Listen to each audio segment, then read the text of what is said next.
Hello and welcome to the disturbing world of medieval folklore, a soft-spoken journey through the unsettling tales and beliefs of the Middle Ages. If you're just settling in for a relaxing listen before bed, we'd love to know where in the world you're tuning in from and what time of day it is for you right now. Feel free to leave a comment and say hello. And if you enjoy this kind of calm, historical storytelling, be sure to subscribe for more soothing explorations of the past. As you get cozy and let my words wash over you, let's gently step into the peculiar realm of medieval folklore. In our modern world of science and reason, it's easy to dismiss the superstitions of ages past as merely quaint relics or primitive fancies. But for the people of the Middle Ages, the creatures and characters that populated their folklore were vividly real and often terrifying. These tales offer a fascinating window into the medieval psyche, reflecting the deep-seated fears, beliefs, and anxieties of the time. In a world plagued by war, disease, and religious upheaval, folklore served as a way to make sense of the chaos, to give form to the unknown, even if that form was monstrous. Through hushed whispers around the hearth and ominous stories scrawled on crumbling parchment, medieval Europeans conjured all manner of disturbing entities. Dragons and demons, witches and werewolves, restless revenants and malevolent fairies. In the flickering shadows of candlelight, these beings took on a terrifying reality. But beneath the surface, they also embodied very human dreads and desires. The fear of evil, the yearning for meaning in an uncertain world, even social commentary, cloaked in supernatural trappings. By exploring the dark dreamscape of medieval folklore, we can better understand the hopes, doubts, and secret shadowy corners of the medieval mind. So in this tranquil series, we'll encounter some of the most intriguing figures, both human and otherworldly, that shaped the folklore of the Middle Ages. Through their stories, we'll untangle the rich and revealing web of medieval superstition. All in the same soothing tones, of course, to help you unwind and drift off. As we embark on this journey into the haunted past, let's first set the stage by examining the origins of medieval folklore itself. Like a patchwork quilt of history and myth, it drew on strands stretching back to antiquity. Long before the Middle Ages, pagan beliefs and superstitions held sway across Europe.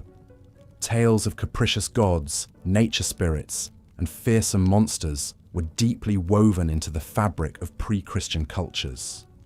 The Vikings regaled each other with sagas of trolls and giants. Germanic tribes spun dark yarns of shape-shifting beasts. Celtic legends teemed with fairies both fair and foul. As Christianity spread its dominion, it didn't wholly erase these earlier traditions. Rather, many pagan motifs were absorbed and adapted, often given a new theological spin. The old gods became saints or demons. Magical creatures morphed into agents of divine intervention or diabolical temptation. Miracles and marvels found their way into Christian hagiographies and chronicles. Yet this process of assimilation was far from uniform. Across the patchwork of medieval kingdoms and principalities, folklore took on distinctive regional flavors. In the misty isles of Britain and Ireland, Celtic myths of fae folk persisted with particular potency. The dark forests of Central and Eastern Europe birthed their own unique tales of vampires and witches. Scandinavia's long winters nurtured bone-chilling sagas of Draugr and frost giants. Even as the Church sought to impose a common Christian culture, this kaleidoscope of regional lore lent medieval folklore its rich and varied hues. A strange tapestry of the universal and the local, the old and the new, the sacred and the profane. It was against this backdrop that the most iconic creatures of medieval folklore took shape, and few loomed as large in the medieval imagination as dragons. Hulking, serpentine, and wreathed in flames, these scaly behemoths were the ultimate embodiment of primal terror. In countless tales, they descended upon villages and monasteries, ravaging flocks and devouring maidens. Only the bravest knights could hope to vanquish these infernal foes, often with the aid of divine intervention. The Ramsund carving in Sweden, etched sometime in the 11th century, vividly depicts a classic dragon-slaying scene from Norse mythology. It shows Sigurd, the legendary hero, plunging his blade into the belly of the fell dragon Fafnir, a potent symbol of good triumphing over bestial evil. Yet dragons weren't just fearsome adversaries in medieval lore. They were also seen as powerful elemental forces, guarding vast hoards of treasure and ancient wisdom. To confront a dragon was to confront the wild, untamable aspects of nature and the self. In slaying the beast without, the hero also tamed the beast within. This duality found its ultimate expression in the legend of St. George and the dragon. According to the famous Golden Legend, George, a Roman soldier-turned-Christian martyr, rescued a Libyan city from a plague-bringing dragon. By vanquishing the monster and converting the grateful populace, he embodied the victory of faith over the forces of evil, both external and internal. George's tale spread far and wide in the Middle Ages, cementing his status as the patron saint of England and many other nations. Symbolically slaying the dragon became a common motif in religious art and architecture, a stirring reminder of Christianity's conquest over the old ways. But dragons were far from the only monsters to haunt the medieval psyche. Lurking in the uncharted corners of medieval maps, beyond the edges of the known world, all manner of dread beasts were said to dwell, and few were more feared than the leviathans of the deep. For medieval sailors, the open ocean was a realm of primal peril. Unforgiving tempests, uncharted shoals, and the ever-present threat of pirates were hazard enough. But in the swirling mists and inky depths, even more fearsome foes were believed to lurk. Gargantuan sea serpents, ship-swallowing whales, and all manner of scaly, tentacled terrors. The most famous of these aquatic nightmares was the kraken, a monstrous cephalopod said to drag whole ships and crews to their doom. Described as a sea monk or sea bishop for its eerily humanoid head, this unholy hybrid embodied the medieval dread of the ocean as a chaotic alien realm. A watery hell teeming with gods' discarded mistakes. Other tales spoke of the Hafgufa, a titanic sea monster capable of disguising itself as an island. Unwitting sailors would moor upon its back, only to be drowned when the creature plunged into the abyss. The line between animal and landscape blurred in these unnerving accounts, the familiar rendered strange and threatening. Even as medieval navigation advanced, unlocking new trade routes and distant lands, the primal power of sea monster legends endured. They gave voice to the perils of the unknown and the smallness of man against the vastness of God's creation. To venture beyond the sight of shore was to enter a liminal space, a world inverted, where the usual rules didn't apply, where monsters ruled the waves. Indeed, this notion of a world turned upside down was a common thread in medieval folklore. A disturbing, dreamlike logic where the lines between life and death, human and beast, natural and supernatural were blurred. And no figure embodied this unsettling liminality more than the revenant. In medieval lore, revenants were the unquiet dead, corpses reanimated through demonic possession or sheer force of will. Unlike the ghostly apparitions of later folklore, these undead beings were thought to physically rise from the grave, their bodies hideously bloated and incorruptible. The 12th century English historian William of Newburgh chronicled several chilling accounts of revenants stalking the living. In one tale, a formerly pious villager returns from the dead as a monstrous ghoul, his midnight rampages spreading pestilence and terror. Only when the townsfolk exhume the corpse and burn the heart is the nightmare ended. Such stories reflect the deep medieval anxiety surrounding death and the afterlife. In an age of recurrent plagues and low life expectancy, the ever-present spectre of mortality loomed large. Church doctrine held that the soul faced immediate judgment upon death, with eternal bliss or damnation hanging in the balance. But folklore often subverted this tidy eschatology. Tales of revenants suggested that the border between life and death was disturbingly porous. That damnation might not be as final as the priests proclaimed, that the corrupting taint of sin could animate the flesh beyond the grave. This morbid preoccupation with death gone awry even found its way into medieval jurisprudence. In some parts of Europe, suspected revenants were put on posthumous trial, their guilt determined by ordeal. A guilty verdict could result in staking, decapitation, or cremation of the offending corpse. As with many aspects of medieval folklore, there was a strong moralizing undercurrent to revenant tales. Those who returned as undead monsters were inevitably sinners in life, the greedy, the gluttonous, the ungodly. In death, their wickedness was literally made flesh, a grotesque object lesson in the wages of iniquity. Yet even as the church sought to co-opt these unsettling folk tales for didactic purposes, their power to disturb and unsettle endured. They tapped into primal human fears of death, decay, and the uncanny, fears that even the promise of heavenly salvation couldn't wholly allay. These eerie echoes of pagan myth and superstition found their way into the works of many medieval chroniclers and thinkers. But few embraced the bizarre quite so readily as Gervase of Tilbury. Born around 1150 in the English village of Tilbury, Gervase was a well-travelled cleric and scholar who served in the courts of several European monarchs. But he is best remembered today for his Otia Imperialia, or Recreation for an Emperor, a sprawling compendium of marvels, miracles, and outright oddities. Written around 1215 and dedicated to Holy Roman Emperor Otto IV, the Otia is a wild ride through the medieval imagination. Across 3 volumes, Gervase serves up a dizzying array of fantastical tales and pseudo-scientific speculations, all delivered with a straight-faced credulity that's both charming and unsettling.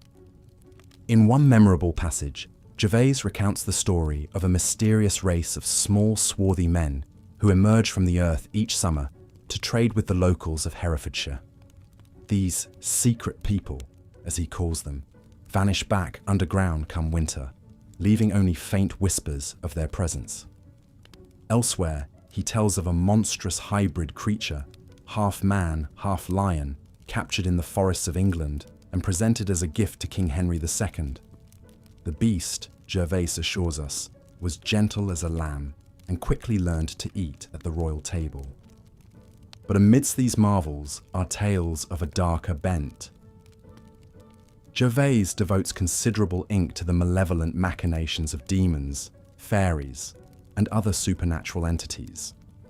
He tells of infants stolen from their cradles by envious fae, of travellers led astray by will-o'-the-wisps, of pious monks tempted by succubi in the night. In one particularly chilling account, a noblewoman of Arles is seduced by a demon in the guise of a handsome knight. Only after bearing his monstrous offspring does she realize the true nature of her paramour. The demon coldly informs her that had she not uncovered his secret, he would have remained by her side until her death.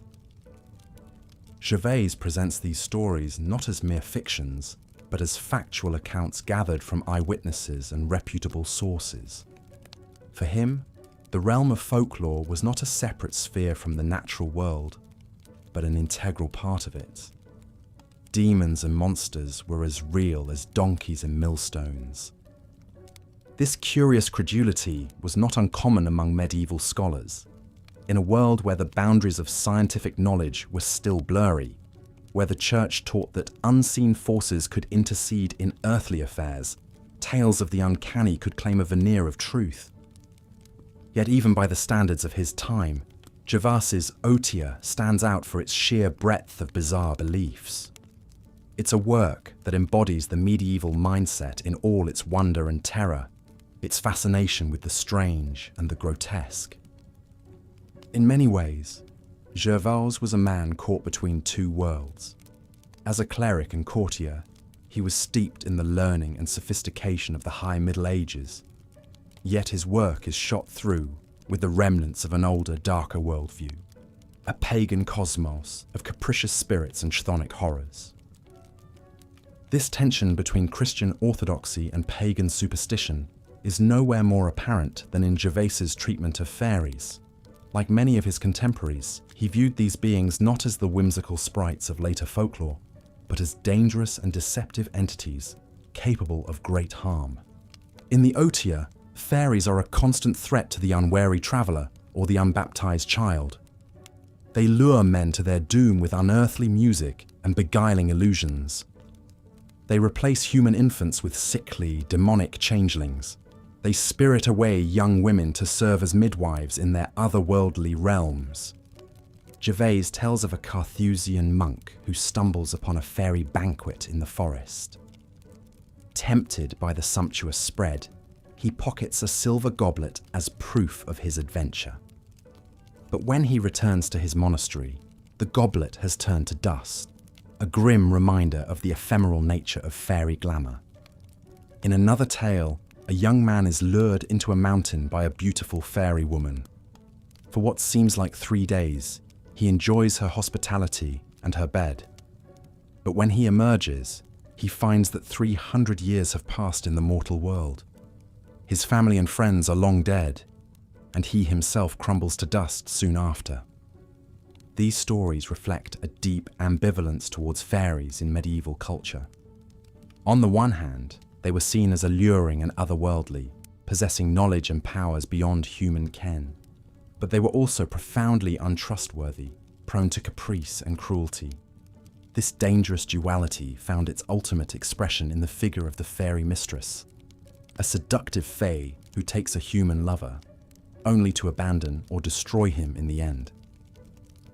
In the Lays of Marie de France, the knight Lanval is blessed with the love of a beautiful fairy, but loses her forever when he breaks his vow of secrecy. Such cautionary tales serve to reinforce the Church's teachings on the dangers of temptation and the need for spiritual vigilance. Fairies, like demons, were seen as agents of the devil, luring the faithful away from the path of righteousness with false promises and fleeting pleasures.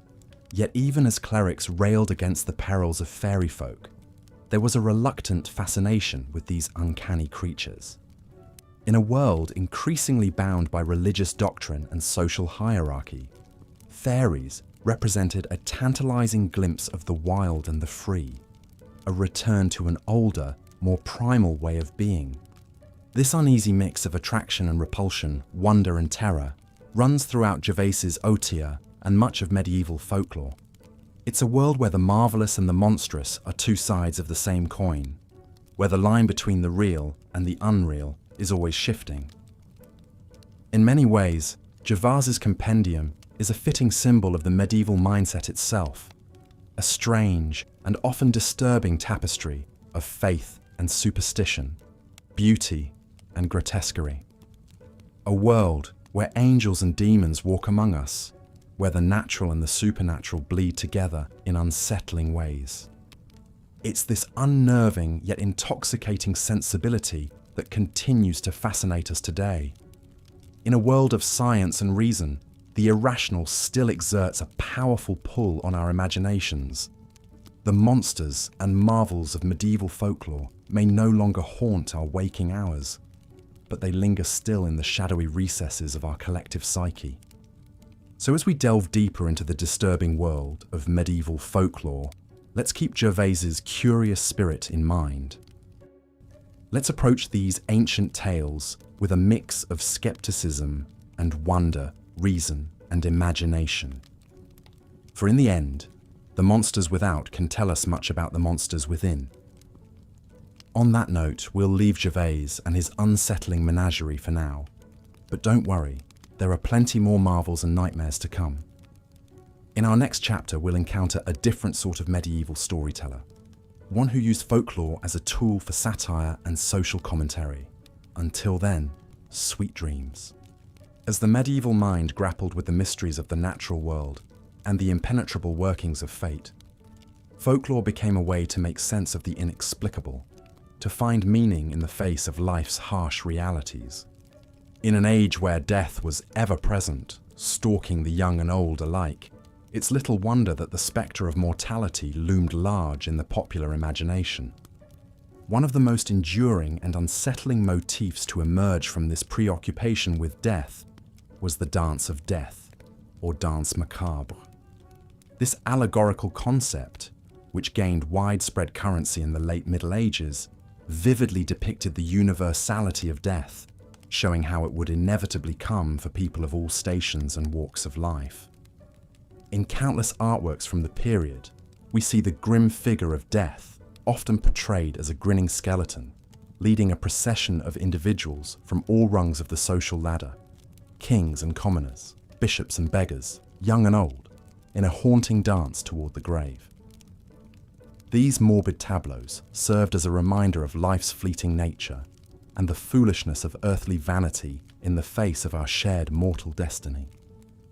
The dance of death imagery reached its height of popularity in the 15th century, as Europe reeled from the devastating impact of recurring plague epidemics and seemingly endless warfare. In a world where death was a constant companion, such macabre motifs perhaps offered a strange sort of comfort, a reminder that no one, however wealthy or powerful, could escape the inexorable march of fate.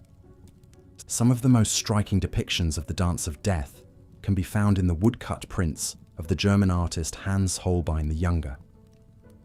Created in the 1520s, Holbein's intricate, almost satirical renderings show death intruding on the lives of people from all walks of life, a sardonic commentary on the futility of worldly striving.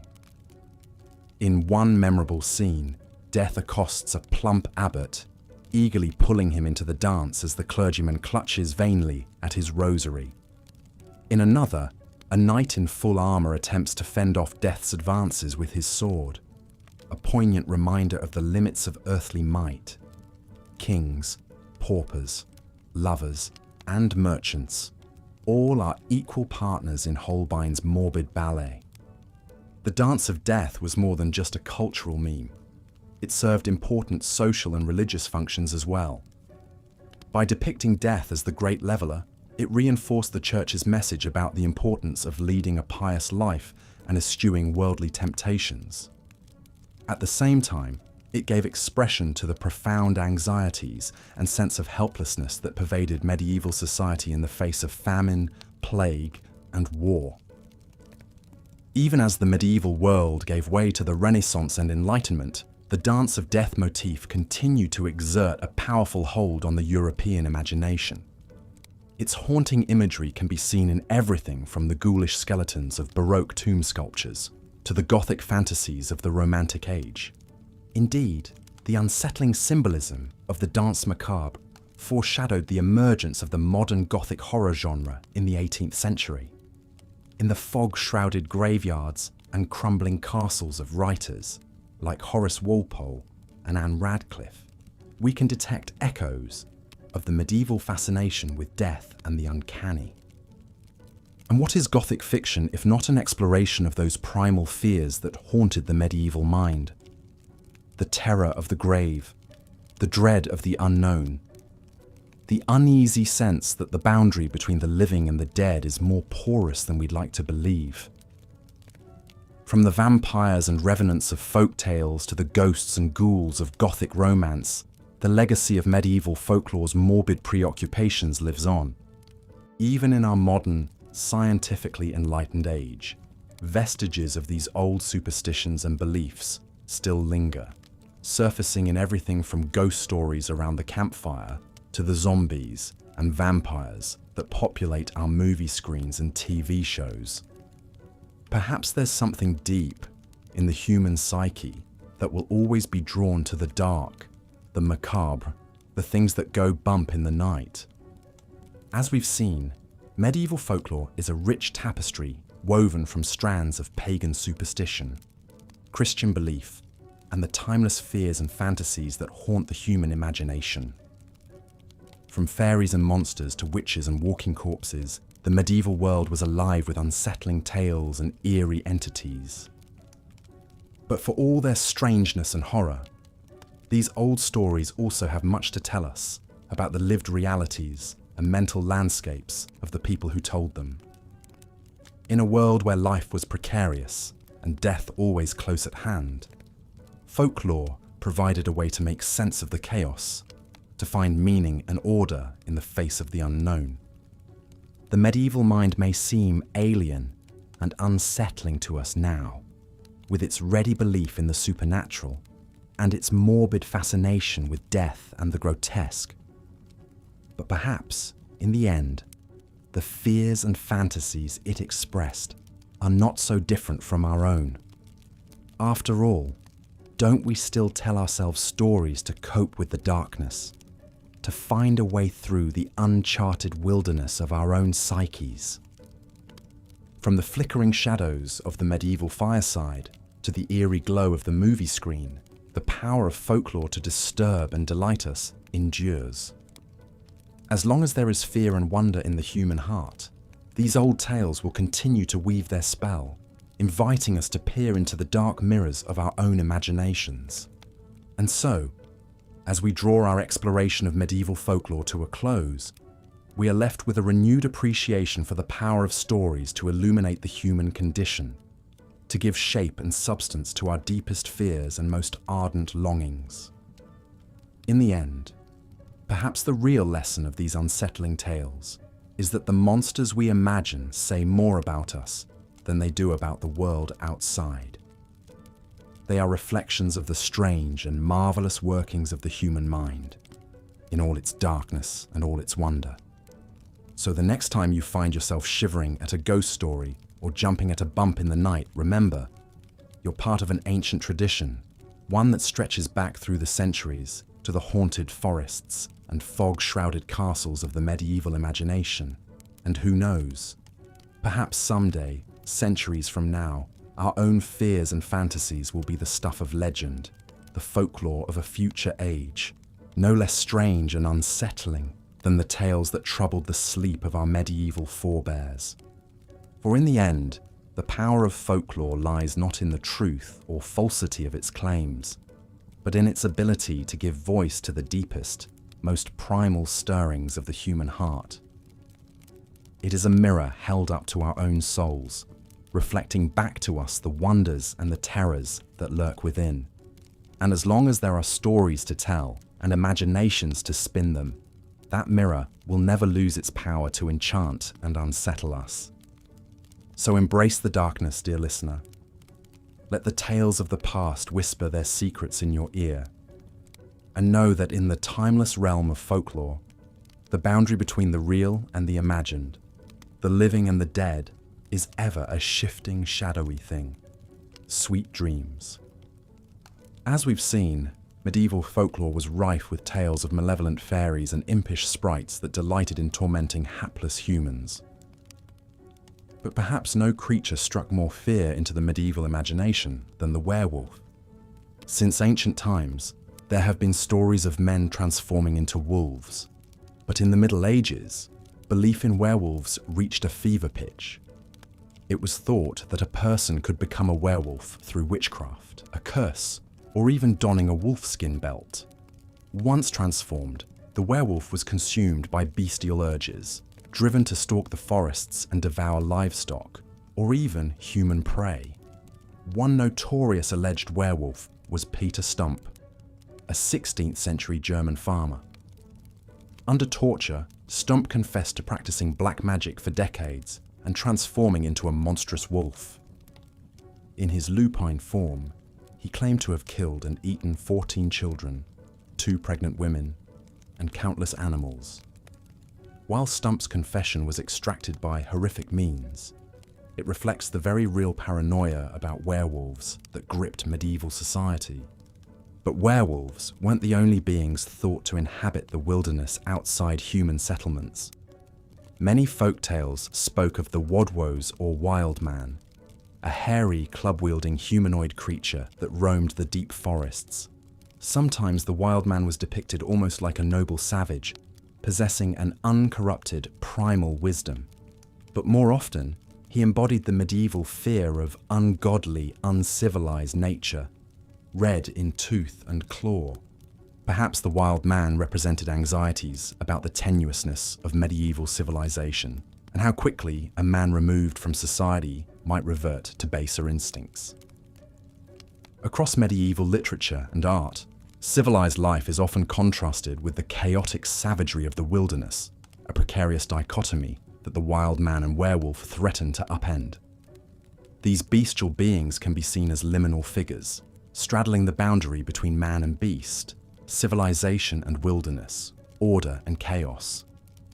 They embody deep-seated fears about the animal lurking within the human, and the ever-present risk of people shedding their humanity and descending into monstrosity. It's fascinating to consider how these medieval preoccupations foreshadow later works of Gothic fiction and horror.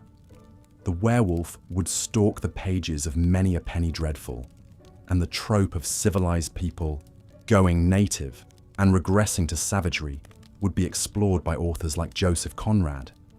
Even the seemingly quaint wild man archetype arguably anticipates cryptids like Bigfoot that still haunt the modern imagination.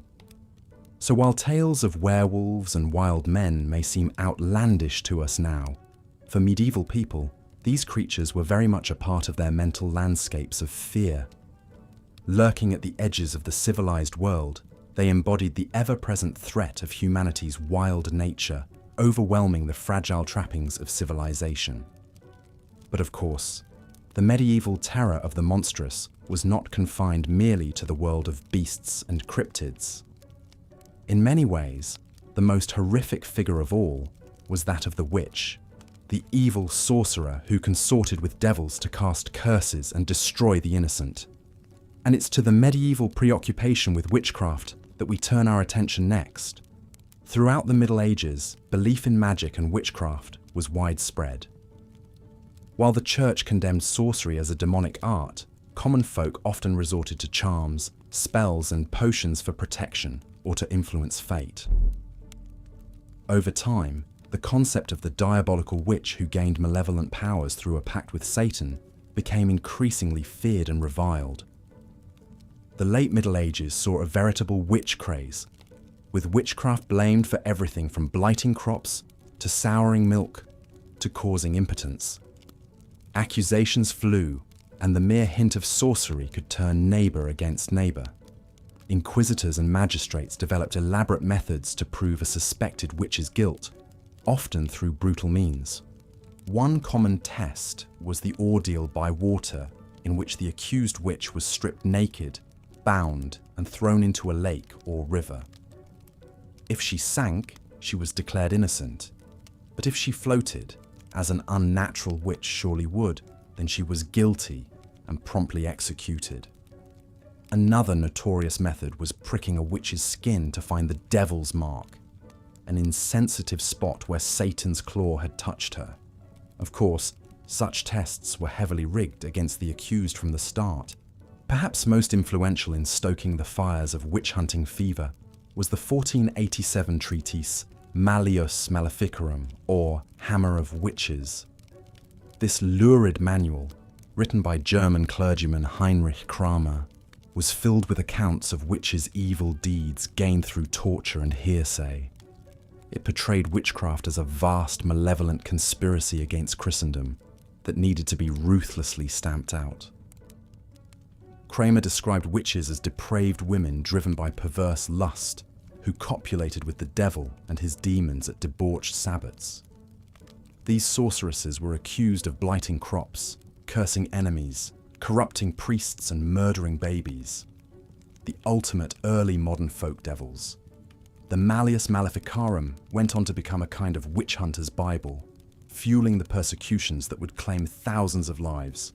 mostly women, over the following centuries. It's difficult for us in the modern age to fathom the sheer paranoia and terror that the spectre of witchcraft evoked in the medieval mind. In a pre-scientific world plagued by famines, plagues, and misfortunes, witches represented a convenient scapegoat, the hidden hand of Satan sowing evil and destruction. And as with so much of medieval folklore, women often bore the brunt of men's fear and suspicion. While we may scoff at medieval witch tests and lurid accounts of demonic pacts, echoes of this moral panic sadly persist even today. We still use terms like witch hunt to describe a baseless campaign of persecution, often against vulnerable targets. And the grim legacy of medieval witchcraft beliefs can arguably be traced in modern conspiracies about satanic cabals and the Illuminati. So as we ponder the disturbing world of medieval folklore, it's worth reflecting on how these fearful superstitions and irrational beliefs are never as far behind us as we might think. The specific threats may change with the times, but sadly, human nature remains much the same, ever prone to imagining evil and monstrosity lurking in the shadows. One particularly unnerving aspect of medieval lore was the belief in ghosts, revenants, and the restless dead. In an age of plagues and warfare, death was an ever-present spectre, and tales abounded of ghostly visitations and corpses rising from the grave to torment the living. The medieval view of death was often a macabre one, coloured by grim images and memento mori. In the wake of the devastating Black Death, gruesome depictions known as the Danse Macabre or Dance of Death became common, showing skeletons and rotting cadavers leading the living in a grim procession to the grave. These morbid allegories were meant to convey the universality of death and the fleeting nature of earthly vanities. But beyond allegorical skeletons, medieval folklore was rife with stories of very real ghosts and revenants stalking the land of the living. Many believed that those who died unshriven of their sins or suffered a particularly violent end were doomed to walk the earth as tormented spirits. Murderers, heretics, excommunicants, all were prime candidates to return as vengeful spectres. The 12th century English clergyman William of Newburgh chronicled many tales of sinful priests and corrupt noblemen rising from their tombs as grotesque, bloated corpses, spreading pestilence and assaulting the living. In one account, villagers even resorted to digging up a revenant corpse and burning its heart to banish the undead menace. Such grisly tales of the restless dead have obvious parallels with later vampire lore, and indeed, the medieval revenant can be seen as a precursor to the blood-sucking fiends of Gothic fiction. But for medieval folk, these were not mere chilling stories. They were very real perils to guard against. Numerous funerary practices emerged to prevent a corpse from rising again, such as placing heavy stones on the grave, burying bodies face down, or even staking suspected revenants through the heart.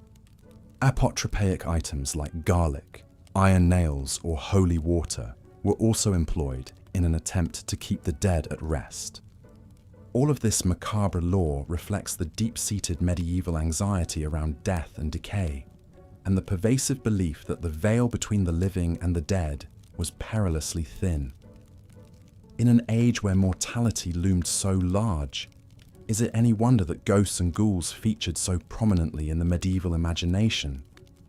Even today, tales of hauntings and undead horrors retain their power to unsettle us on a primal level. While we may not share the superstitions of our medieval ancestors, the fear of death and what lies beyond is one that still runs deep in the human psyche. Through spine-chilling ghost stories and eerie tales of the walking dead, we continue to grapple with our own mortality and ponder the great unknowns that await us all in the end. And so, as our journey through the dark mythos of medieval Europe draws to a close, it's worth taking a moment to reflect on the enduring allure of these unsettling legends. Even across the vast gulf of centuries, the folklore of the Middle Ages still captivates us with its raw, primal power. Perhaps it's because these grim tales speak to something deep within the human condition, our perennial fears of the dark, of the unknown, of the beast within and without. By confronting these anxieties through myth and legend, medieval folk sought to impose some sense of meaning and order on a perilous and often inscrutable world. And while the dragons and wild men, witches and revenants of medieval lore may seem outlandish to modern sensibilities, they nonetheless laid the groundwork for so many enduring motifs in horror and Gothic fiction. Without the monstrous template of the werewolf, we wouldn't have tales like Dr. Jekyll and Mr. Hyde that explore the duality of human nature. Without the diabolical villainy of the witch, we wouldn't have iconic characters like Dracula, emblems of evil's seductive allure. So in a sense, when we consume modern horror media, when we eagerly devour the latest Stephen King novel, or lose ourselves in a scary Netflix series, we are participating in a grand storytelling tradition that stretches back to those fearful folk huddled around the medieval hearth, swapping shuddersome stories of the unquiet dead. Because while the trappings and technologies of our world would be unrecognizable to our medieval forebears, the human heart, with all its midnight dreads and macabre imaginings, remains essentially unchanged. We are still those anxious, hairless apes jumping at shadows in the night, still weaving intricate myths to make sense of the senseless and shield ourselves from the void. So perhaps the real lesson to take from this morbid survey of medieval folklore is one about the enduring power of stories, to captivate, to unnerve, and above all, to bind us together as a species united in our primal fears and yearnings. And though the tales may change with the telling, that uncanny connection, that shiver down the spine, is one that echoes through the ages, as timeless as it is terrifying. As the Black Death stalked the land, it amplified existing fears of the supernatural and the demonic. The medieval mind, already primed with tales of vampires, revenants and witchcraft, saw the devastating pandemic as punishment from God or the work of malevolent forces. Villages decimated by plague were said to be cursed, while individuals who miraculously survived were sometimes accused of colluding with dark powers. Amidst this climate of dread, the allegory of the Danse Macabre, or Dance of Death, gained renewed urgency. The motif, which first emerged in the late 13th century, vividly depicted the universality of death, showing skeletal figures leading people from all walks of life in a grim procession to the grave. Kings and paupers, knights and clergymen, young and old, none were spared death's inevitable summons. One of the earliest known visual depictions of the Danse Macabre adorned the cloisters of the Cemetery of the Holy Innocents in Paris, painted in the aftermath of the Black Death in the late 1420s. Though lost to time, surviving fragments and etchings attest to its striking imagery. The mural portrayed a series of figures from various social stations, each accompanied by an animated corpse as their ghoulish dance partner. Eerie, yet darkly humorous, it served as a grim reminder of life's fleeting nature. Across Europe, the Dance of Death appeared in church frescoes, manuscripts, woodcuts, and even the emerging medium of printed books. One particularly famous series of woodcuts was created by the German artist Hans Holbein the Younger in the 1520s. With intricate detail and biting social commentary, Holbein depicted death infiltrating every sphere of human activity, rudely interrupting the living in both mundane and momentous scenes.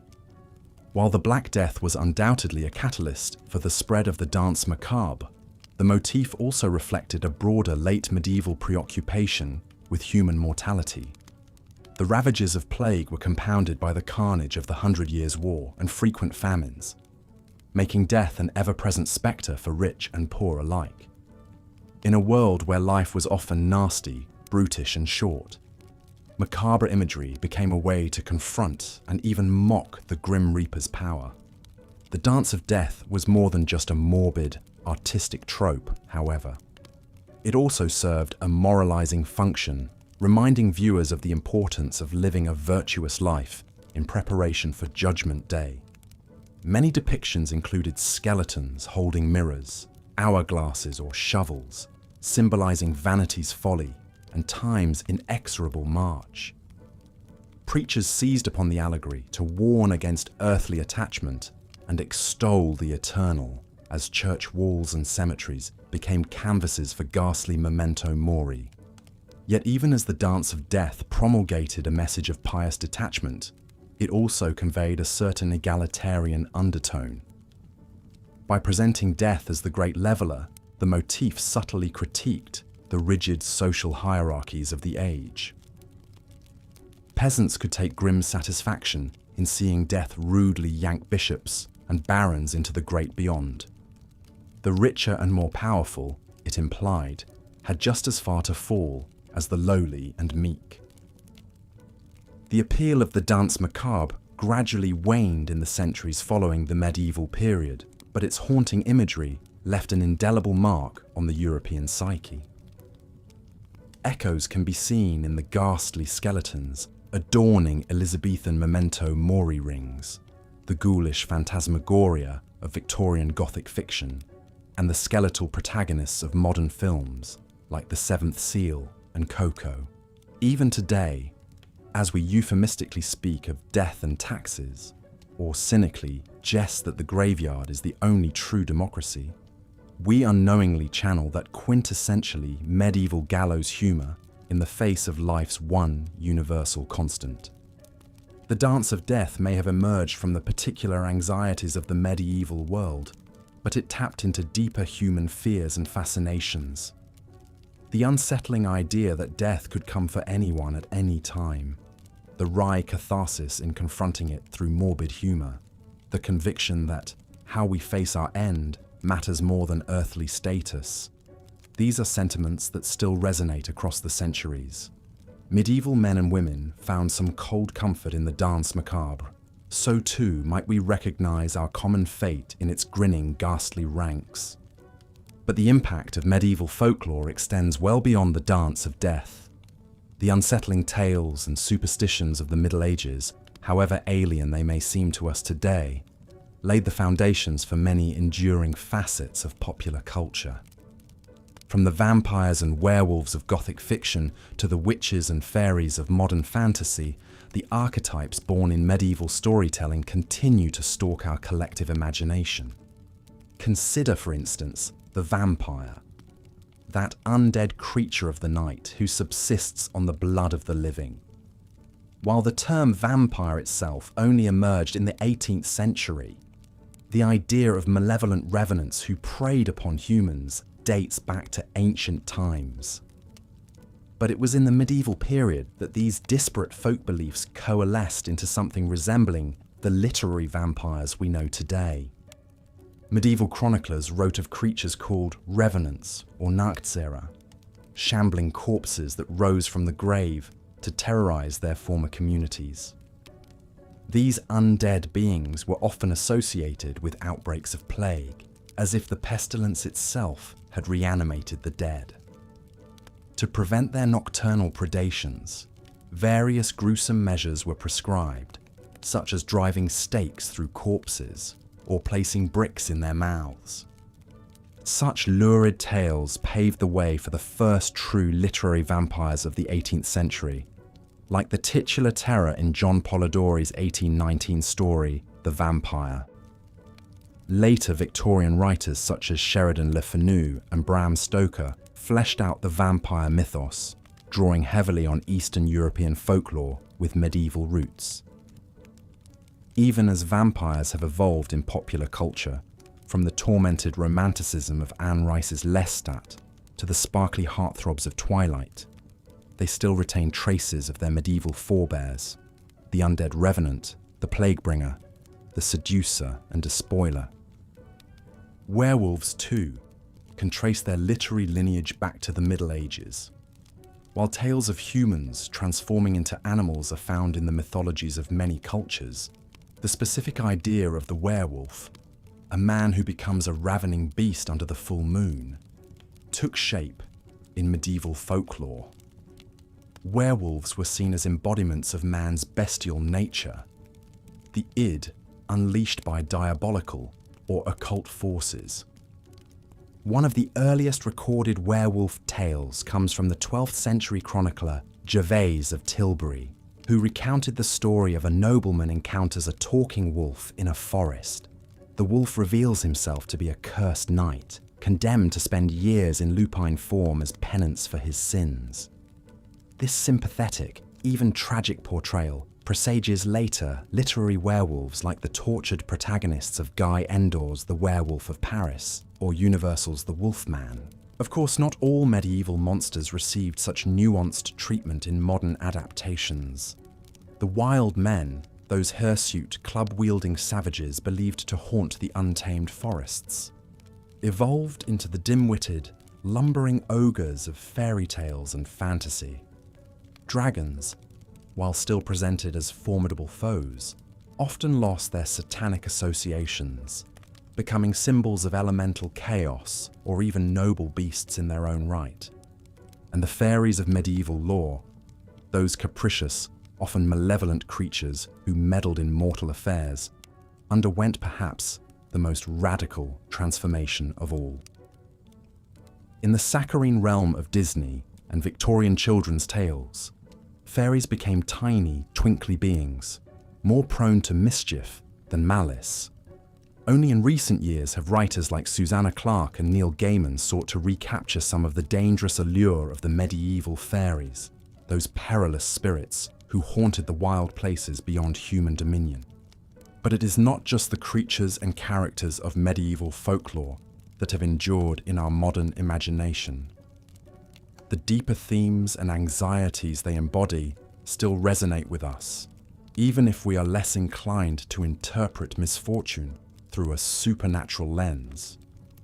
The fear of the other, the unknown, the liminal, these are human constants, and the medieval mind simply clothed them in the garb of the monstrous and the uncanny.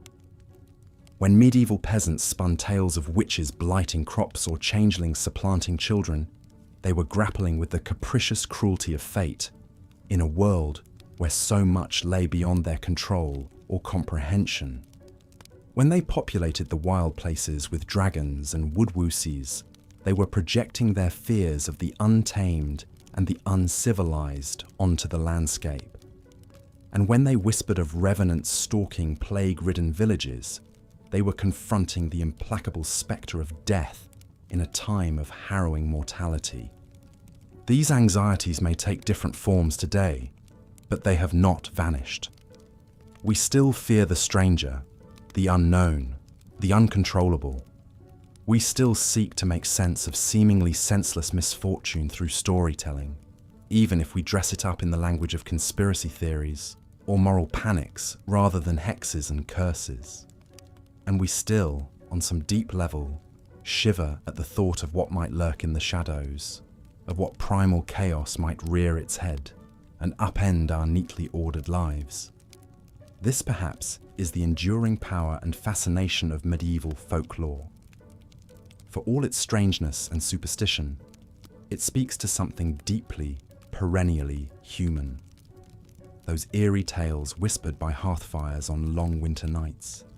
Those unsettling creatures etched into the margins of manuscripts and the vaults of churches. They give shape to the nameless fears and desires that have haunted us since we first started spinning stories to make sense of the world and our place in it. So the next time you shudder at a vampire's unquenchable thirst, or thrill at a witch's arcane curse, or ponder a ghost's unfinished business, pause and remember the medieval men and women who first gave form to these enduring archetypes. They may have lived in a world very different from our own, steeped in superstition and beset by unimaginable hardships. But through their folklore, they etched a portrait of the human condition in all its macabre splendor. A portrait that still has the power to unsettle, beguile, and resonate, hundreds of years after the last medieval storyteller fell silent. Our journey through the dark and fascinating world of medieval folklore has come to a close. From the fire-breathing dragons and capricious fairies to the vengeful revenants and diabolical witches, we've seen how the medieval imagination populated the world with a panoply of supernatural entities. These beings embodied the hopes, fears, and anxieties of a society grappling with famine, war, plague, and religious upheaval. A society where the veil between the natural and the supernatural often seemed perilously thin.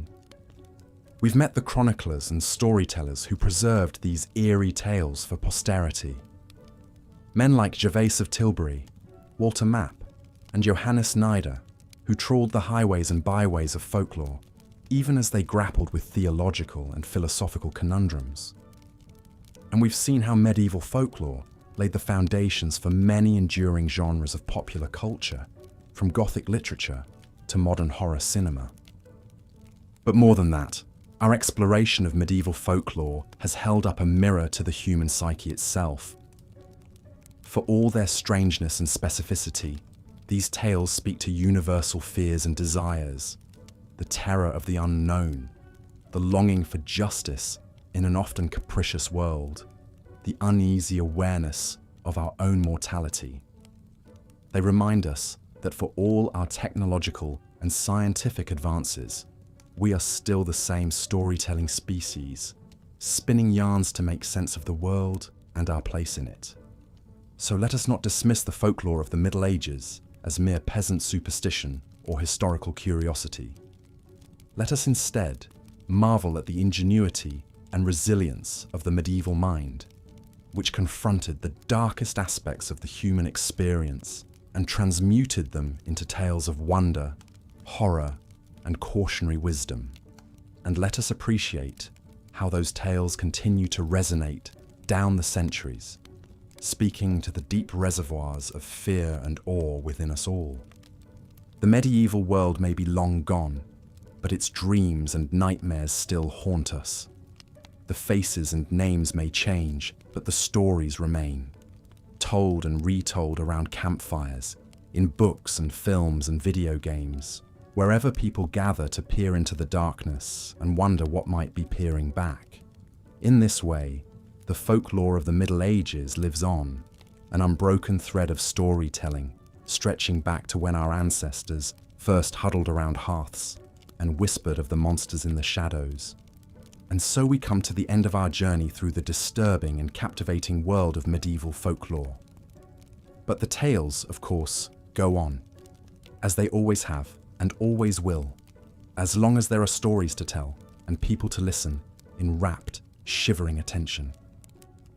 For in the end, perhaps that is the true magic of folklore, its power to bind us together across the ages, to remind us of our shared hopes and fears, our common humanity in the face of the vast unknown. The medieval men and women who first gave voice to these tales may be long gone, but their legacy endures. So the next time you hear a strange bump in the night, or feel a sudden shiver down your spine, or find yourself wondering what might lurk just beyond the firelight, remember the storytellers of old and the unquiet ghosts they conjured with their words.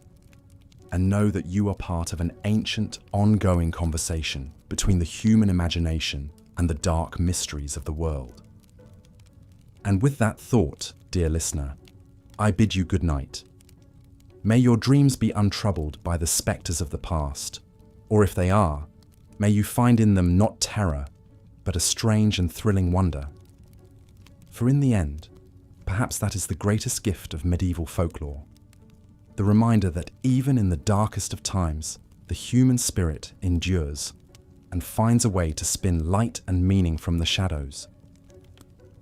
Thank you for joining me on this journey through the haunted landscapes of the medieval mind. Until next time, may your own story be filled with magic, wonder, and just a touch of the deliciously macabre. As we delve deeper into the macabre menagerie of medieval folklore, we come face to face with some of the most chilling and disturbing creatures believed to stalk the dark forests and murky swamps of medieval Europe. These were not the charming, sanitized fairy tale characters of modern children's stories. No, these were malevolent entities, born of primal fears and ancient superstitions, ready to drag hapless humans to their doom. Perhaps no creature struck more terror into the medieval heart than the werewolf.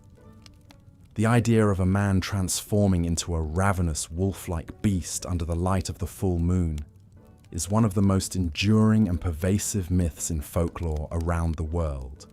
But in medieval Europe, werewolf beliefs took on a particularly sinister and diabolical character.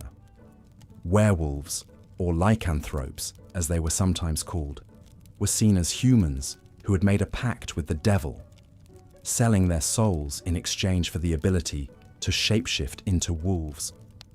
This transformation was said to grant them superhuman strength, speed, and bloodlust, turning them into the perfect killing machines. By day, they might appear as normal men and women, but when the moon rose full and bright in the night sky, they would shed their human skins and become snarling, insatiable beasts. Medieval accounts of werewolf attacks were vivid and terrifying. In his 12th century work, Topographia Hibernica, the scholar Giraldus Cambrensis tells of a priest travelling through a forest in Ireland who stumbled upon two wolves. These wolves spoke to him with human voices, explaining that they were a man and woman from Ossory, cursed to become wolves every 7 years as penance for their sins. The priest, moved by their plight, administered last rites to the she-wolf who was near death.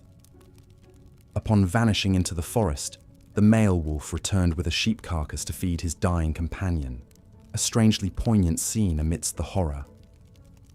Another famous werewolf story from the medieval period concerns a Livonian peasant named Thys. In 1692, Thys openly admitted to being a werewolf before a court, but claimed he was one of the hounds of God, who descended into hell 3 times a year to battle witches and wizards to ensure a good harvest. This account, recorded by the Baltic German scholar Karl Hermann, provides a fascinating glimpse into the complex folklore surrounding werewolves, where they were not always seen as purely evil, but sometimes as ambivalent or even beneficial figures. But the medieval fear of werewolves was not just confined to folklore and travelers' tales. It had very real and tragic consequences. In 1521, 2 men, Pierre Bergeau and Michel Verdun, were executed in Poligny, France, after confessing under torture to being werewolves and devouring several children. Their trial was overseen by the Inquisitor General of Besançon, who wrote a lengthy treatise on werewolves and their supposed diabolical nature. This was just one of many werewolf trials that occurred in medieval Europe, as authorities sought to root out and destroy these perceived monsters in human form. The origins of the werewolf myth are ancient and varied, with shape-shifting humans appearing in the folklore of many cultures. But the medieval Christian Church gave werewolf beliefs a decidedly demonic twist. Theologians like Thomas Aquinas argue that only God had the power to truly transform one creature into another, so any human shapeshifter must be doing so through the power of the devil. This tied werewolves to the growing medieval obsession with witchcraft and heresy, making them not just bloodthirsty brutes, but agents of Satan himself. Werewolves also embodied deep-seated anxieties about the blurry boundary between man and beast, civilization and savagery. The medieval wilderness was seen as a place of danger and darkness, where wild animals and even wilder men lurked, ready to prey upon innocent travelers. Werewolves represented the ultimate fear of the wild consuming and corrupting the human, dragging men down into a state of animalistic depravity. This fear found expression in another common medieval motif, the wild man or woodwoes. These were hairy, naked, club-wielding men believed to haunt the deep forests of medieval Europe. They were sometimes depicted as noble savages, possessing a raw, primal strength and connection to nature. But more often, they were seen as brutish and dangerous, the antithesis of the civilized courtly man. In medieval art, wild men were often shown being tamed or conquered by knights and saints, symbolizing the triumph of Christian civilization over pagan savagery. But they also served as a reminder of the wildness that lurked within all men, the beast that could take over if one strayed too far from the path of righteousness. Both werewolves and wild men reflected the medieval belief in the inherent sinfulness and weakness of the flesh. The body was seen as a wild, unruly thing, constantly threatening to drag the soul down into depravity if not harshly controlled. In a world where disease, famine, and violence were everyday realities, the idea that the monster might dwell within, that one's own body could betray and destroy the self, was a terrifying thought. But medieval werewolf and wildman legends were not just expressions of fear and loathing for the body and the natural world. They also served as cautionary tales, warning of the dangers of social and moral transgression. To become a werewolf was to abandon one's humanity, to give in to base, animalistic impulses, and violate the God-given order of things. Wild men, too, represented a state of being outside the bounds of civilized society, a regression to a primitive pre-Christian state of savagery.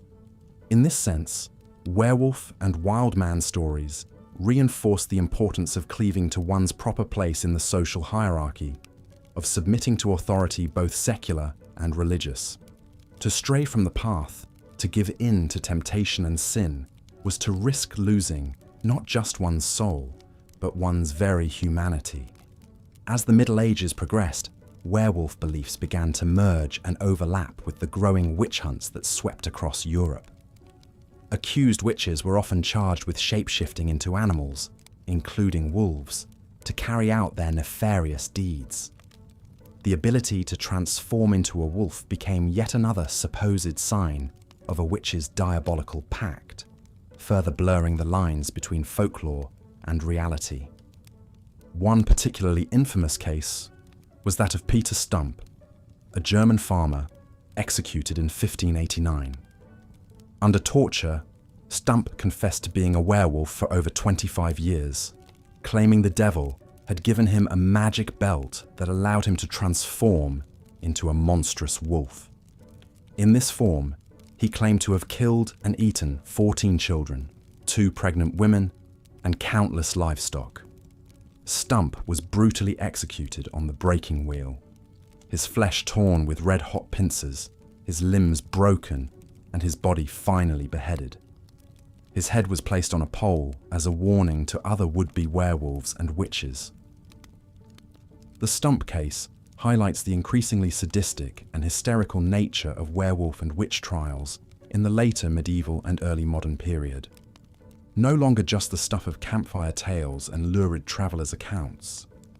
The werewolf had become a very real monster in the eyes of authorities, a demonic threat that had to be mercilessly rooted out and destroyed. But even as the smoke from the pyres of accused werewolves and witches began to fade, the werewolf's hold on the medieval imagination remained strong.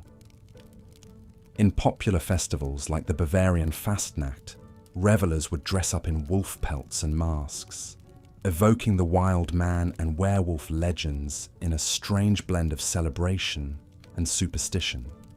Even today, the image of the werewolf as a tortured, cursed soul, struggling against its own beastly nature, remains a potent and enduring one in horror fiction and film.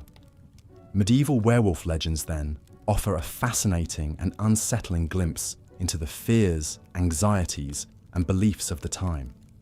They reflect a world where the boundary between man and beast, civilization and savagery, was seen as fragile and easily transgressed. A world where the monster was not just an external threat, but a chilling reminder of the darkness that lurked within the human heart. In a time when life was often nasty, brutish, and short, when the wilderness seemed to press in on all sides, waiting to consume the unwary, Tales of werewolves and wild men served as dark fables of the need to cling to one's humanity in the face of a hostile and terrifying universe. They warned of the dire consequences of giving in to sin, of straying from the narrow path of Christian virtue. But they also perhaps served as a strange sort of wish fulfillment, a fantasy of escaping the rigid confines of medieval society and indulging the primal, animalistic side of human nature. After all, there is a dark allure to the idea of the werewolf. The notion of shedding the constraints of civilization, of running free and wild under the pale light of the moon, even if only for a night. In the end, the medieval werewolf remains a potent and enduring symbol of the darkness that dwells within us all, the beast that sleeps fitfully beneath the thin veneer of human civilization. A reminder that no matter how far we may think we have come from our primitive, superstitious past, the wild still calls to us, whispering in our blood and our bones. And so we continue to tell stories of werewolves and wild men, just as our medieval ancestors did. Because in these dark fables, we confront both our deepest fears and our darkest desires. We grapple with what it means to be human in a world that is often red in tooth and claw, and we remind ourselves again and again of the importance of holding fast to our humanity, even as the beast within howls to the uncaring moon. From werewolves, our journey through the haunted forests of medieval folklore now takes us to an encounter with another beloved and feared figure of the time, the witch. In the medieval imagination, witches were malevolent sorcerers, usually women, who had traded their souls to Satan in exchange for dark, occult powers. The roots of medieval witch beliefs are complex and varied, drawing on a heady mix of pagan folklore, Christian theology, and classical mythology. Many of the characteristics associated with witches, riding broomsticks, brewing potions in cauldrons, cavorting with demons, have their origins in earlier European legends of malevolent spirits and goddesses. But it was in the Middle Ages that these disparate beliefs coalesced into the figure of the witch as we now know it. This was in large part due to the influence of the Christian Church, which saw witchcraft as a direct threat to its power and authority. To medieval theologians, witches were not just misguided pagans or folk healers, but active agents of Satan, engaged in a cosmic struggle against the forces of good. The 13th century saw the birth of the Inquisition, a powerful office within the Catholic Church tasked with rooting out heresy. As the Inquisition's power grew, so too did the Church's obsession with witchcraft. Inquisitors like Bernard Guy and Nicholas Eymerich wrote extensive treatises on the supposed practices and identifying marks of witches, laying the groundwork for the full-blown witch hunts of the early modern period. But it was not until the 15th century that the witch craze truly took hold in medieval Europe. In 1484, Pope Innocent VIII issued the infamous Bull Summis Desiderantes Affectibus, which explicitly condemned witchcraft as a heresy against the Church. 2 years later, the notorious witch-hunting manual, Malleus Maleficarum, or The Hammer of Witches, was published by the German inquisitors Heinrich Kramer and Jacob Sprenger. The Malleus Maleficarum was a lurid and deeply misogynistic work, reflecting the pervasive belief in the inherent weakness and wickedness of women. It portrayed witches as depraved servants of Satan, who flew to nocturnal assemblies known as sabbats, where they worshipped the devil, engaged in orgies, and plotted to destroy Christian society. The book also provided detailed instructions on how to identify, interrogate, and execute suspected witches. Armed with this powerful ideological weapon, medieval witch hunters set to their grim work with renewed zeal. Across Europe, accusations of witchcraft multiplied, fueled by a toxic mix of superstition, misogyny, and religious fervor. Women were particularly vulnerable to these accusations, as they were seen as weaker in faith and more susceptible to the devil's influence. One of the most notorious witch trials of the medieval period took place in the French town of Arras in 1459. A condemned murderer named Robinet de Vaux, seeking to avoid execution, claimed that he was part of a widespread witch cult that included many prominent citizens of the town. This sparked a wave of accusations and arrests as panic and hysteria gripped the populace. Under torture, the accused confessed to an array of lurid and fantastical crimes. They admitted to attending sabbats, worshipping a demon in the form of a goat, and engaging in cannibalism and infanticide. They also claimed to have used their occult powers to blight crops, cause disease, and murder their enemies. In the end, 12 people were burned at the stake as a result of the Arras trials. But the impact of the trials went far beyond the fates of the individual accused. They helped to cement the image of the witch as a malevolent, Satan-worshipping threat to Christian society in the medieval imagination. This image was further reinforced by popular works of art and literature, such as Albrecht Dürer's engraving The Four Witches and Hans Baldwin Green's painting Witches' Sabbath. These grotesque sexualized depictions of witches engaging in diabolical acts served to fuel the growing hysteria and fear surrounding witchcraft. But even as the witch hunts reached their fever pitch, there were some voices of reason and skepticism. The Dutch physician Johann Weyer, in his 1563 work De Praestigiis Daemonum, argued that accused witches were not servants of Satan, but mentally ill women who had been deluded by the devil. Weyer's work was groundbreaking in its attempt to provide a medical and psychological explanation for the supposed phenomena of witchcraft. However, Weyer's arguments were largely drowned out by the clamour of the witch hunters.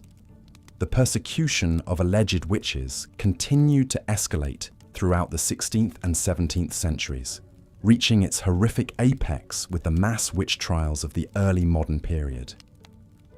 It's estimated that between 40,000 and 60,000 people, mostly women, were executed for witchcraft in Europe between the 15th and 18th centuries. The legacy of the medieval witch hunts is a dark and disturbing one. They reflect a time when superstition, misogyny, and religious fanaticism combined to create an atmosphere of terror and persecution. Countless innocent lives were destroyed on the pyre and the rack, as the spectre of the witch loomed large in the medieval psyche. But the witch hunts also reveal something deeper about the human psyche: our propensity to demonize and destroy that which we fear and do not understand. The figure of the witch became a scapegoat for all the ills and anxieties of medieval society, from crop failures and disease outbreaks to sexual frustration and social upheaval. In a world where life was precarious and the forces of nature seemed capricious and often cruel, the witch represented a malevolent, supernatural threat that could be identified, confronted, and ultimately destroyed. By hunting and burning witches, medieval society sought to assert control over the chaos and uncertainty of existence, to create an illusion of order in a fundamentally disordered world. Today, the figure of the witch has undergone a remarkable transformation in popular culture. No longer the malevolent hag of medieval legend, the modern witch is often portrayed as a symbol of feminine power, a wise woman in tune with the forces of nature. This reclaiming of the witch archetype reflects a broader shift in our understanding of gender, power, and spirituality. But the dark history of the witch hunts remains as a warning from our medieval past. It reminds us of the dangers of ignorance, fear, and fanaticism, of the human capacity for cruelty and injustice in the face of the unknown. It is a grim testament to the power of superstition and the fragility of reason, a haunting reminder of the monsters we create in our own image. As we delve ever deeper into the shadowy realms of medieval folklore, we find ourselves confronted again and again with the blurred boundaries between the natural and the supernatural, the human and the monstrous. In a world where life was often short, brutal, and unpredictable, These dark tales served as a way to make sense of the chaos, to give shape and form to the nameless terrors that stalked the edges of the firelight. From the ravenous werewolves prowling the forests to the malevolent witches brewing their potions in the shadows, the creatures of medieval folklore embody the deepest fears and anxieties of a society living in a constant state of precarity. They are the manifestations of the wild, untamed forces that threaten to engulf the fragile order of medieval life at any moment. But these monsters also serve as dark mirrors for the human condition, reflecting back to us our own capacity for savagery, for transgression, for the violation of sacred bonds and taboos. In the figure of the werewolf, we confront the beast within, the primal animalistic urges that lurk beneath the veneer of. As Gervase of Tilbury regaled his readers with disturbing tales of devilish imps and sinister spirits, another 12th century scholar was also chronicling the bizarre beliefs of his time. Walter Map, a courtier in the service of King Henry II of England, left behind a strange compendium known as De Nugis Curialium, or Courtier's Trifles. Despite the dismissive title, Map's eclectic collection of anecdotes, rumours, and folklore provides a fascinating glimpse into the medieval imagination. Born around 1140 in Herefordshire, Walter Map studied at the University of Paris before entering royal service. He held various ecclesiastical positions, including a canonship at St. Paul's Cathedral in London and the office of Chancellor of Lincoln. But it was Map's role as a courtier and diplomat that gave him access to a wealth of stories and gossip from across Europe. In De Nugis Curialium, Map presents these nuggets of information in a satirical, often tongue-in-cheek style. His irreverent tone sets him apart from more sober chroniclers like Gervase of Tilbury. Map delights in poking fun at the foibles of the nobility and clergy, painting a picture of a court rife with scandal and intrigue. But amidst the barbed witticisms, Map also relates a number of unsettling supernatural tales. One memorable account tells of a young man from Herefordshire who ventures into a dense forest and encounters a strange being. A spectral knight astride a jet-black horse. The ghostly figure challenges the youth to a jousting match, promising great rewards if he wins. Tempted by greed, the young man agrees, only to be unhorsed and dragged away to the knight's unearthly realm, never to be seen again. Map presents this story as a moral warning against the dangers of pride and avarice. But it also reflects a common medieval belief in supernatural entities lurking at the edges of the human world, ready to lure the unwary to their doom. Like the fairies and demons described by Gervase of Tilbury, Map's Phantom Knight inhabits a liminal space between the natural and the uncanny. Another tale in De Nugis Curialium hints at the medieval fascination with shape-shifting creatures. Map recounts the story of a soldier named Sceva, who discovers that his wife is secretly a witch. Each night, she anoints herself with a magic salve that allows her to transform into a raven and fly away. Curious, Sceva tries the ointment himself and turns into a hawk. He flies to a nearby house where he witnesses a gathering of witches, including his wife, plotting evil deeds. This anecdote foreshadows the growing obsession with witchcraft that would grip Europe in the coming centuries. The idea of humans, especially women, transforming into animals was a common trope in medieval witch trials. It played on deep-seated fears about the blurring of boundaries between the human and the bestial. Map's witch story also reflects the misogynistic attitudes of the time, which cast women as inherently prone to deception and sin. This suspicion of the feminine was deeply entangled with superstitions about magic and demonic seduction. In the centuries to come, it would fuel the fires of the witch hunts that claimed countless lives. Throughout De Nugis Curialium, Walter Map walks a fine line between credulity and skepticism. He relates supernatural stories with a straight face, but also hints at their dubious veracity. Mapp's ambiguous stance reflects the complex attitudes of medieval intellectuals toward folklore and superstition. While many scholars denounce belief in fairies and magic as peasant ignorance or pagan delusion, they also couldn't resist the lure of a good ghost story. For Walter Map and his contemporaries, tales of the uncanny served both as entertainment and as moral instruction. They warned of the dangers of straying from the path of Christian virtue, while also titillating audiences with glimpses of a darker, more mysterious world. Map's impish prose style, full of clever wordplay and sly asides, heightens this sense of ambiguity. Is he mocking the tall tales he relates, even as he claims to believe them? In one memorable passage, Map describes a greedy cleric who exacts unlawful tolls from his parishioners. As divine punishment, the priest is haunted by a talking fox who disrupts his sermons with sarcastic japes. Whenever the cleric preaches about the evils of greed, the fox interjects with cries of, "You should know." Map presents this tale of a humiliated hypocrite as just desserts for clerical corruption. But he also seems to delight in the comic absurdity of a man arguing with a supernaturally garrulous woodland creature. Like his contemporary Gervase of Tilbury, Walter Map was a man of his time, steeped in the superstitions and folklore of the Middle Ages, yet also struggling to make sense of them through the lens of Christian doctrine and classical learning. His De Nugis Curialium is a monument to the medieval fascination with the bizarre, the miraculous, and the downright unsettling.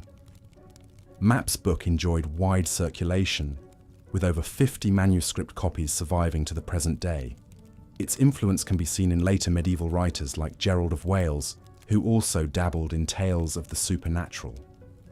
Some scholars have even suggested that Map's work may have influenced the development of Arthurian legend, with its rich vein of magical marvels and uncanny encounters. But Walter Map's true legacy lies in the enduring power of the stories he helped to preserve. His irreverent retellings of age-old folk tales and snippets of medieval rumour offer us a glimpse into the fears and fantasies of a long-vanished world. Like the mischievous sprites and impish fairies that haunt the pages of De Nugis Curialium, Map's tall tales continue to work their magic on our imaginations, unsettling and enchanting us in equal measure. As the Middle Ages wore on, belief in malevolent fairies and shape-shifting witches would take an increasingly dark turn. The once playful folk traditions of an earlier era would be recast as diabolical threats, to be stamped out by zealous inquisitors. Lurking beneath the surface of Walter Map's satirical sallies and Gervase of Tilbury's earnest anecdotes were the seeds of a more sinister strain of superstition. In the centuries to come, the medieval obsession with the uncanny would reach a terrible crescendo in the witch hunts that swept across Europe. Countless innocent lives would be destroyed by the fear and paranoia, unleashed by this twisted fusion of folklore and religious fervour. At the centre of this storm of superstition was a figure who came to embody the darkest aspects of medieval belief in the supernatural, the witch. The archetype of the wicked witch, a malevolent, typically female sorcerer who cavorted with demons and wreaked havoc on good Christian folk, had deep roots in medieval folklore. Long before the first witch trials of the early modern era, tales of diabolical witchcraft circulated throughout Europe.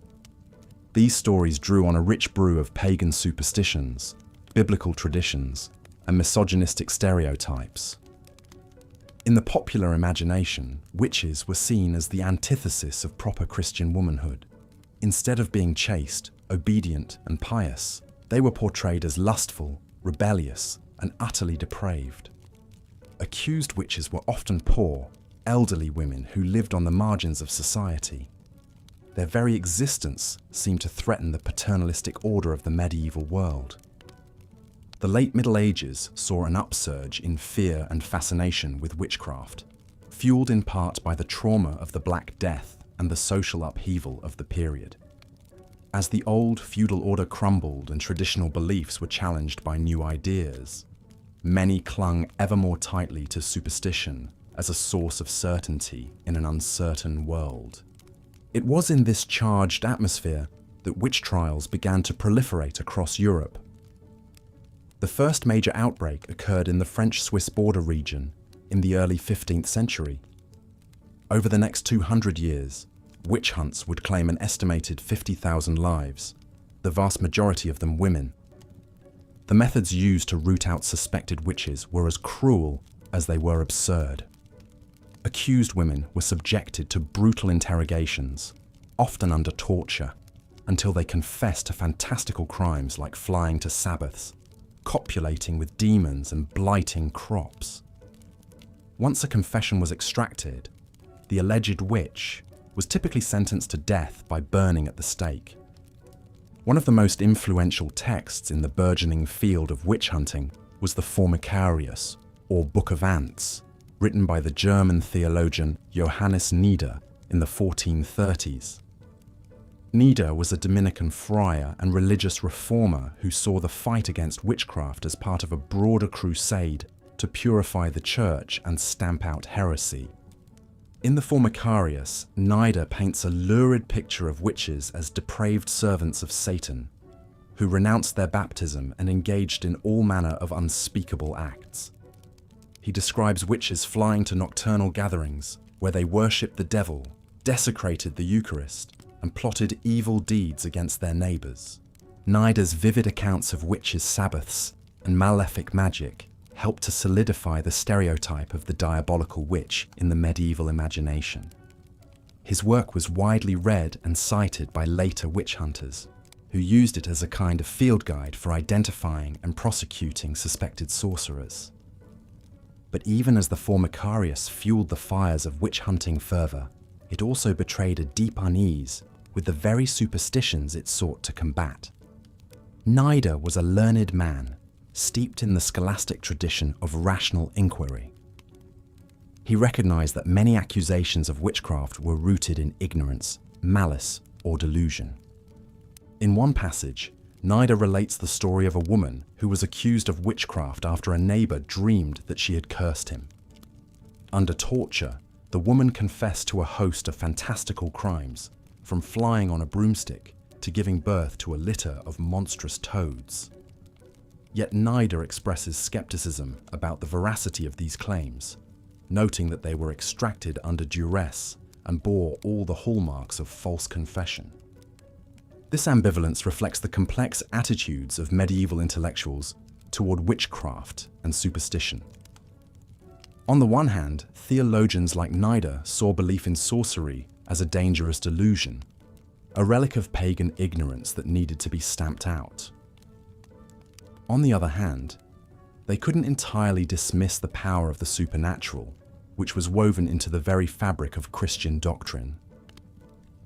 After all, if God could work miracles and demons could possess the unwary, who was to say that witches couldn't fly through the night or blight crops with their curses? The line between orthodoxy and superstition was often blurry, and even the most learned clergymen could find themselves caught up in the fever dream of the witch hunt.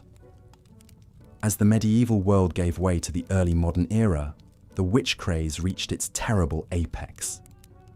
The publication of the notorious Malleus Maleficarum, or Hammer of Witches, in 1487 codified the methods of witch hunting and helped to spread the contagion of superstition across Europe. Over the next 2 centuries, thousands of women, and some men, would be tortured, hanged, or burned alive for the crime of witchcraft. The legacy of the witch hunts still haunts us today, a reminder of the terrible costs of unchecked superstition and scapegoating. But as we look back on the disturbing world of medieval folklore, it's important to remember that these dark fantasies sprang from the same human impulses that give rise to our most ennobling myths and our most enduring stories. The medieval mind was a strange and wondrous thing, capable of both brutal cruelty and transcendent beauty. In the flickering shadows of the witch's pyre and the fairy's glade, we catch a glimpse of the hopes and horrors that animated our ancestors' imaginations. And in the tales they told, we see a reflection of our own deepest fears and most ardent desires. As we lay our heads down to sleep, let us dream of a world where the only monsters are the ones we conjure up in stories, and the only magic is the enchantment of a well-told tale. For in the end, perhaps the most enduring legacy of medieval folklore is the reminder that even in the darkest of times, the human spirit still yearns for wonder, for mystery, and for the promise of a brighter dawn. So let us close our eyes and drift off to sleep, secure in the knowledge that the ghosts and goblins of the past are nothing more than shadows on the wall, figments of our own imagining.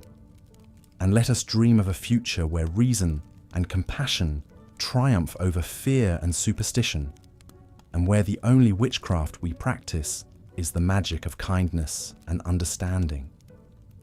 Good night, dear listener, and pleasant dreams. After centuries of witch-hunting fervour, belief in malevolent witchcraft persisted into the modern era. The disturbing legacy of medieval witch trials echoed through the Salem witch trials of 1692, where mass hysteria gripped the Puritan settlement. 19 innocent women and men were executed, accused of cavorting with the devil and afflicting their neighbours with curses.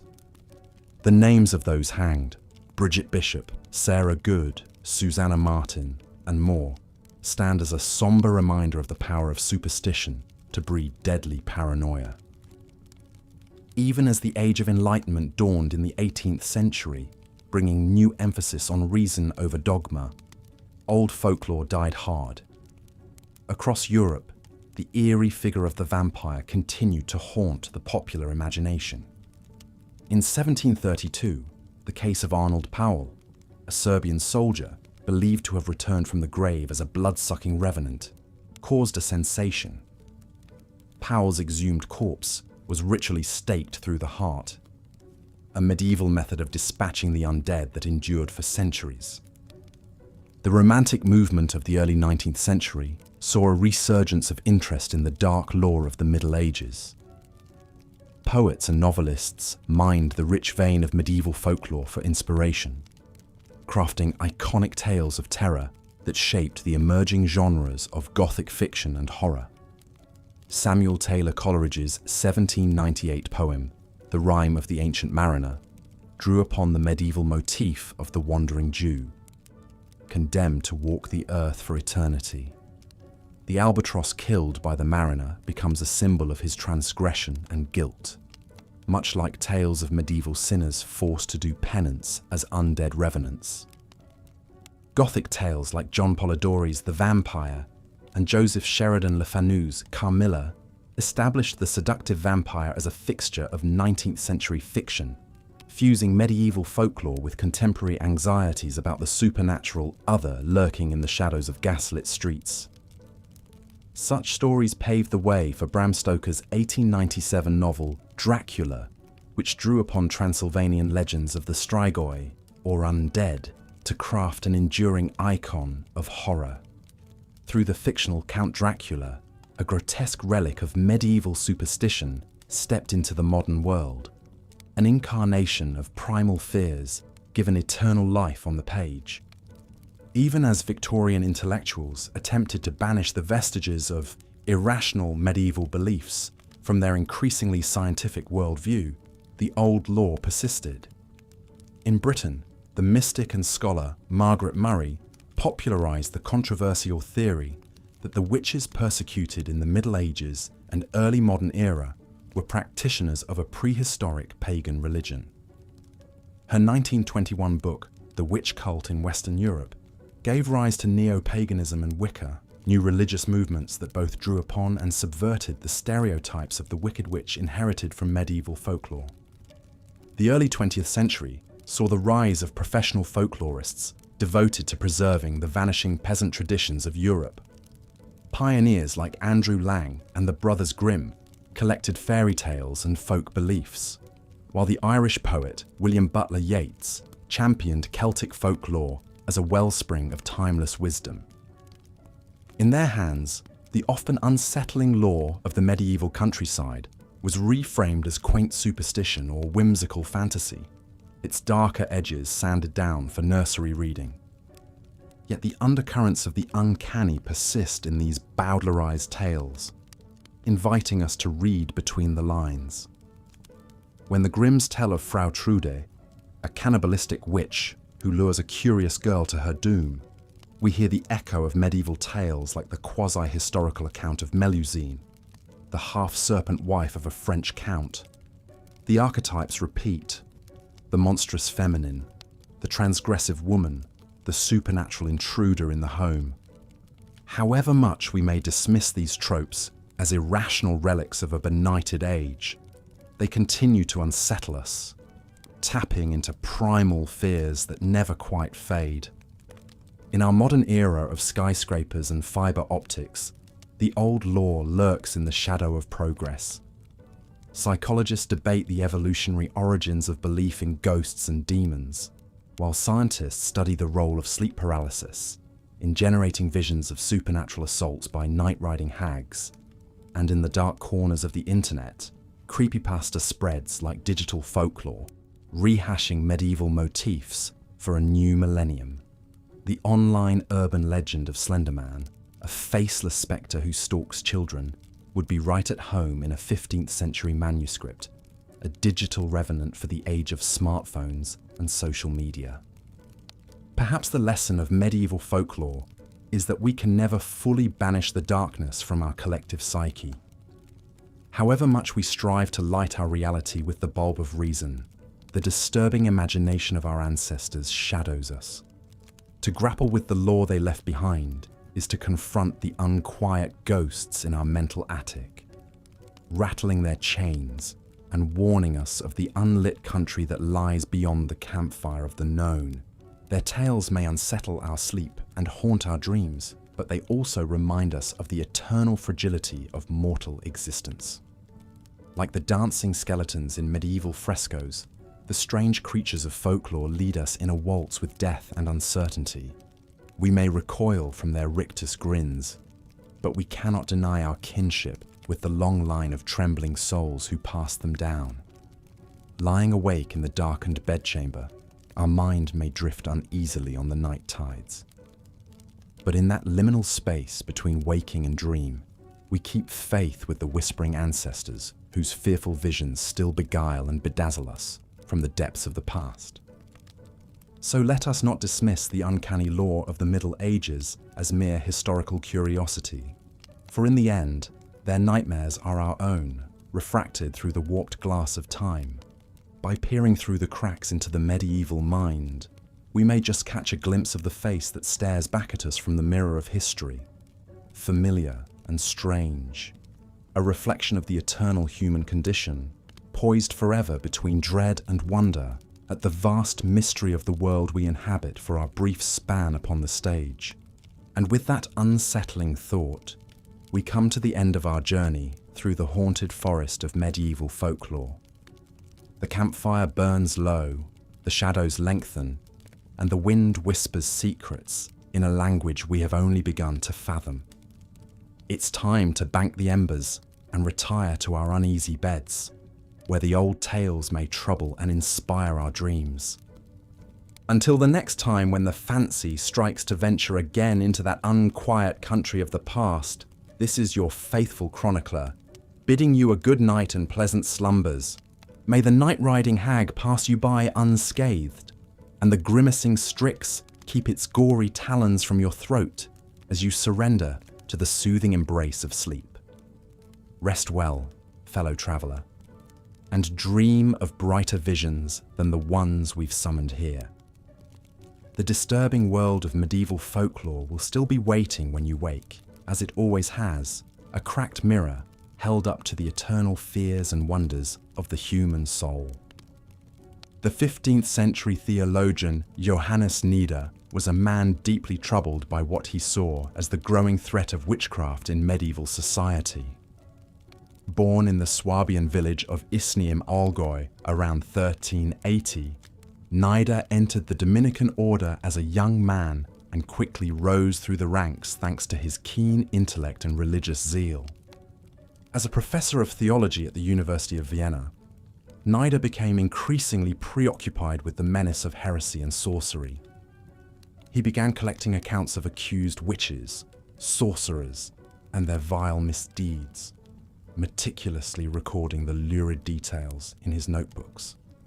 Nida saw it as his sacred duty to expose the evil that he believed was festering throughout Christendom.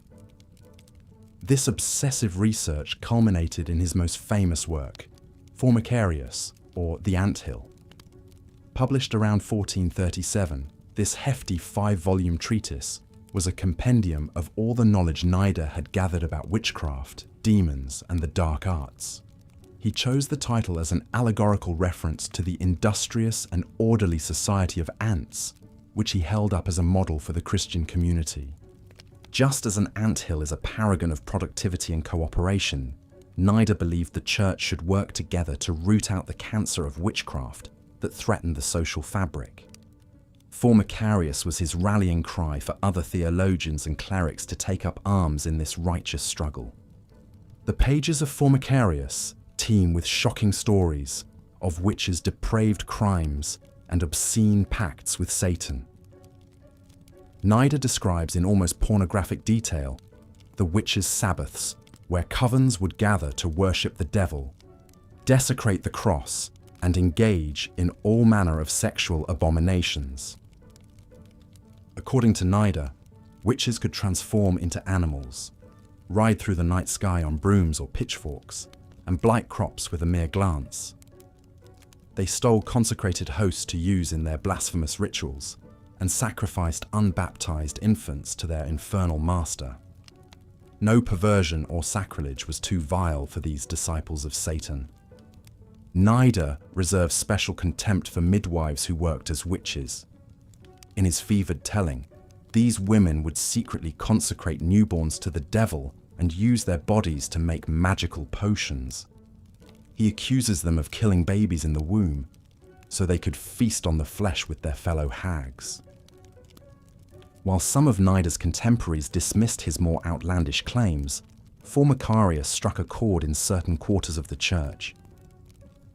The late Middle Ages was a time of social upheaval, religious doubt, and apocalyptic dread.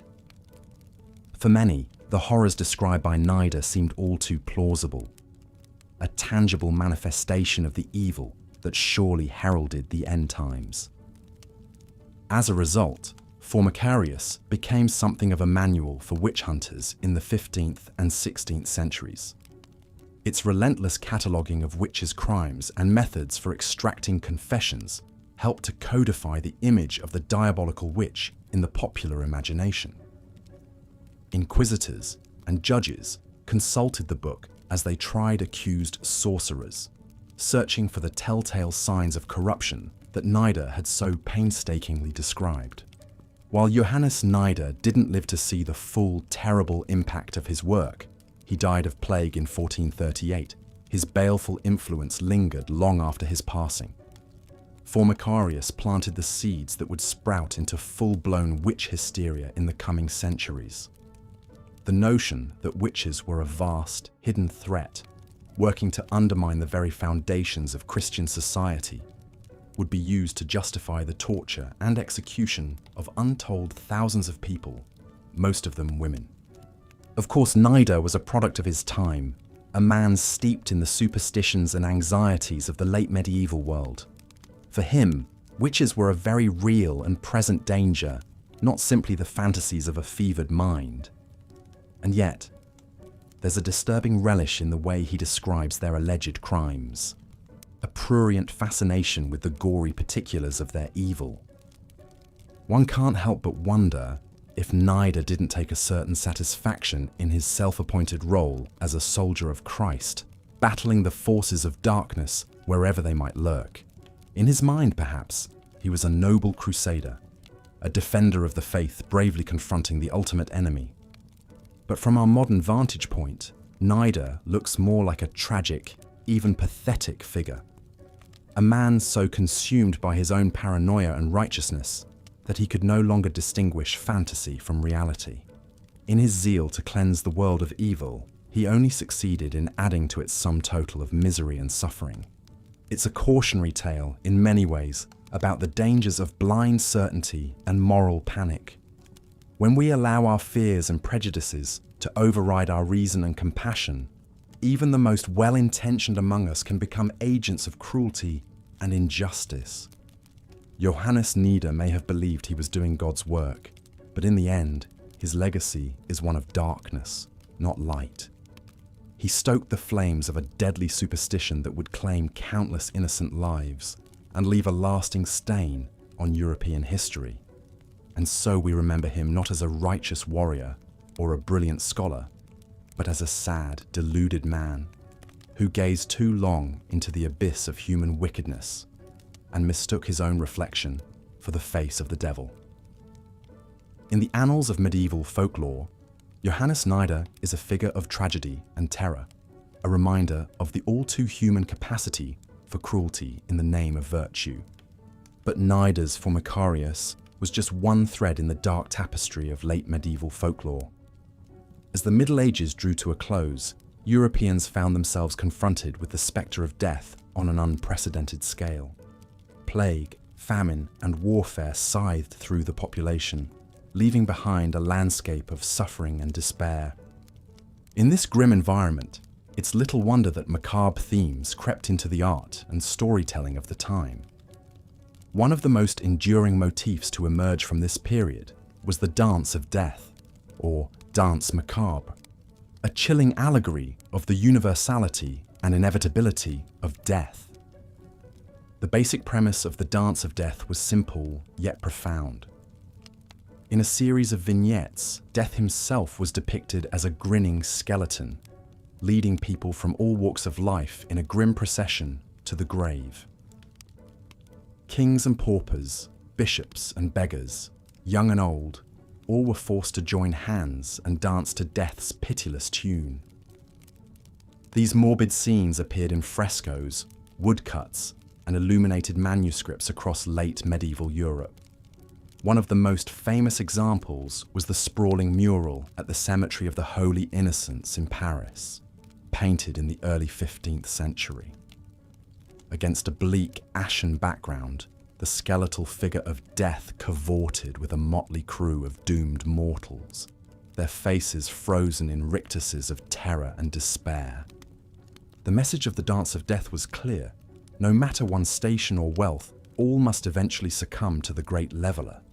Death was the ultimate equalizer, mocking the pretensions and vanities of earthly life. In a world where social hierarchies were rigidly enforced and the gap between rich and poor yawned wide, there was a certain grim comfort in this idea. But the Dance of Death was more than just a memento mori, a reminder of life's fleeting nature. It was also a biting satire of a society that seemed increasingly corrupt and unjust. In many depictions, the skeletal death figure took on a gleefully subversive role, poking fun at the pomposity of the powerful and exposing the hypocrisy of the pious. One can imagine the dark laughter that must have echoed through the taverns and marketplaces of medieval Europe as the common folk whispered about the latest dance of death making the rounds. For a brief moment, the oppressed and downtrodden could revel in the idea that even the mightiest would one day be brought low, their worldly glories turned to dust and ashes. Of course, the Dance of Death was also a reflection of the very real horrors that stalked the medieval world. The Black Death, which ravaged Europe in the 14th century and periodically thereafter, had a particularly profound impact on the collective psyche. In a matter of just a few years, up to half the population of Europe was wiped out by the pestilence. Eyewitness accounts of the time paint a nightmarish picture of streets littered with corpses, whole families wiped out in a matter of days, and the awful stench of death hanging heavy in the air. In the face of such unimaginable devastation, it's little wonder that people became obsessed with the macabre and the morbid. The plague also had a more insidious effect on the social fabric. As the bodies piled up and panic set in, the bonds of community and civility began to fray. Neighbor turned against neighbor. Jews and other marginalized groups were scapegoated and brutalized. and a general sense of nihilism and despair took hold. In this atmosphere of fear and mistrust, the dance of death took on a darker, more menacing edge. No longer just a wry commentary on the foibles of the human condition, it became a grim prophecy of the end times, a harbinger of the apocalypse that seemed to loom ever closer.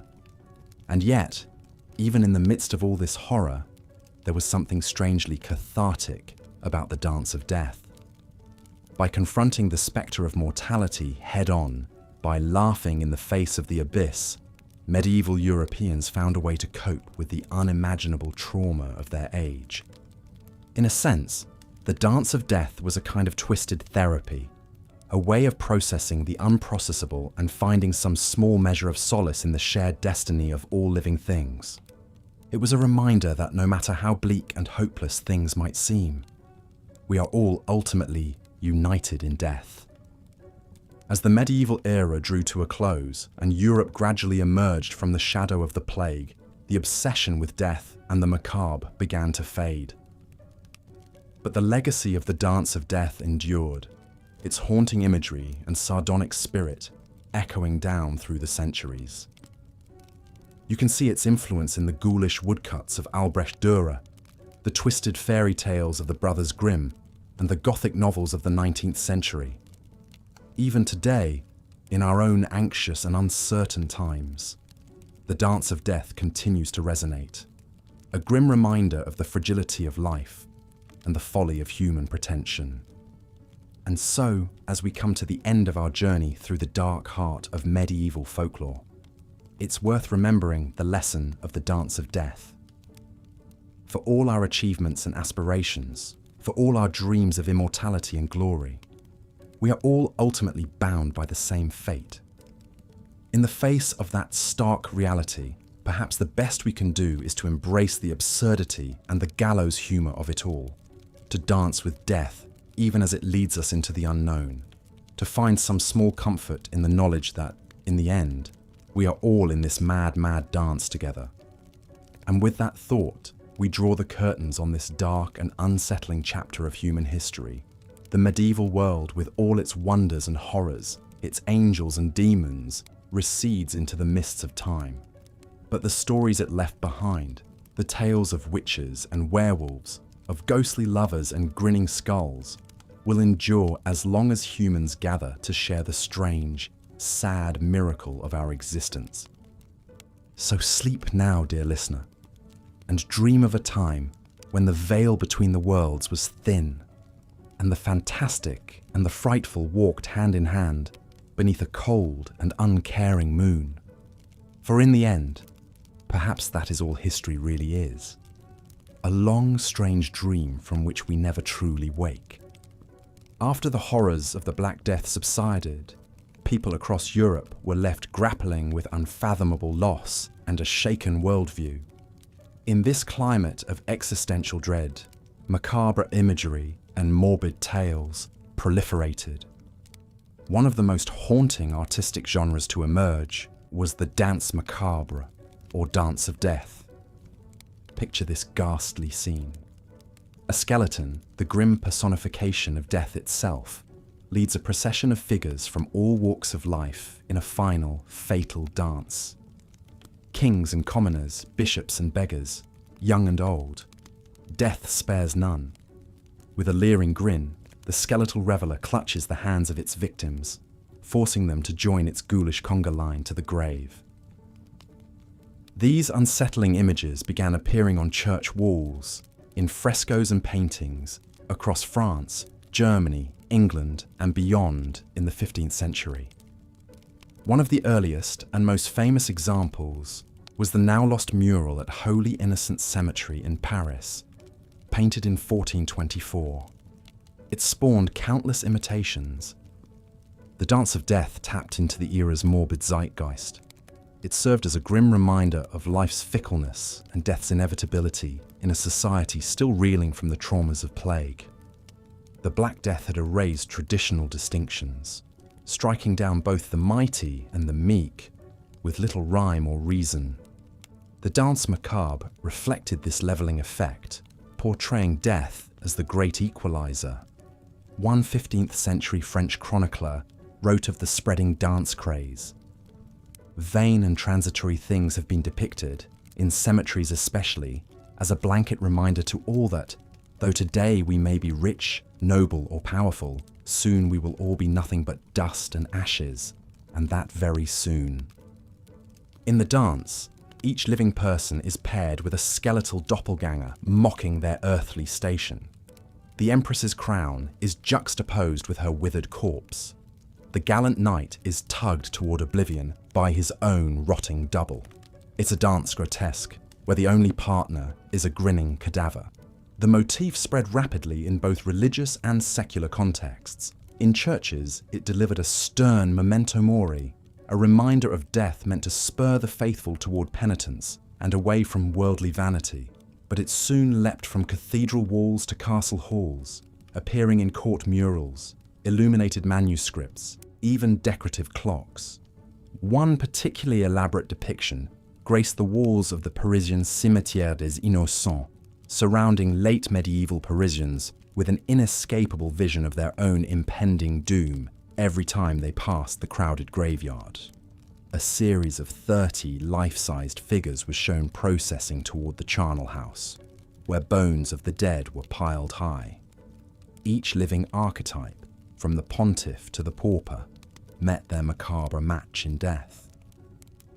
The dance of death was more than just a morbid artistic fad. It was a cultural mirror reflecting deep societal anxieties. Death was a constant spectre looming over medieval life. If the Black Death had made human mortality terrifyingly real, the dance macabre turned that grim reality into a symbolic tableau. Scholars have noted how the motif inverted traditional hierarchies. In feudal society, the social classes were rigidly separated in life. But in the skeletal procession, all were equal and all linked by the bony grip of a shared destiny. The mighty found themselves helpless, just another link in death's chain. So while ostensibly macabre, the dance conveyed a certain dark comfort. Rich and poor, sinner and saint all shared the same fate. The living might cling to worldly vanities, but the dance macabre reminded them that life is a fleeting dance, and none may refuse when death itself comes calling for a partner. As one 15th century French poet wrote, meditating on the skeletal dancers, though life does bring joy, none can postpone his dance when at last the piper plays his solemn note. See them join the caper 'neath the cypress trees. Hop they must to death's tune, each soul with mortal ease. The fascination with the dance of death waned in the 16th century as medieval gloom gave way to Renaissance light, but it experienced a revival in later eras, especially the plague-ravaged 17th century and the death-haunted Romantic period. Even today, its unsettling imagery persists in our visual culture, from Halloween decorations to heavy metal album covers. The dance macabre endures as a relic of a society forced to stare its own mortality in the face. Through art, music, and poetry, medieval Europeans grappled with the Great Leveller, the one force that made paupers of kings and emperors.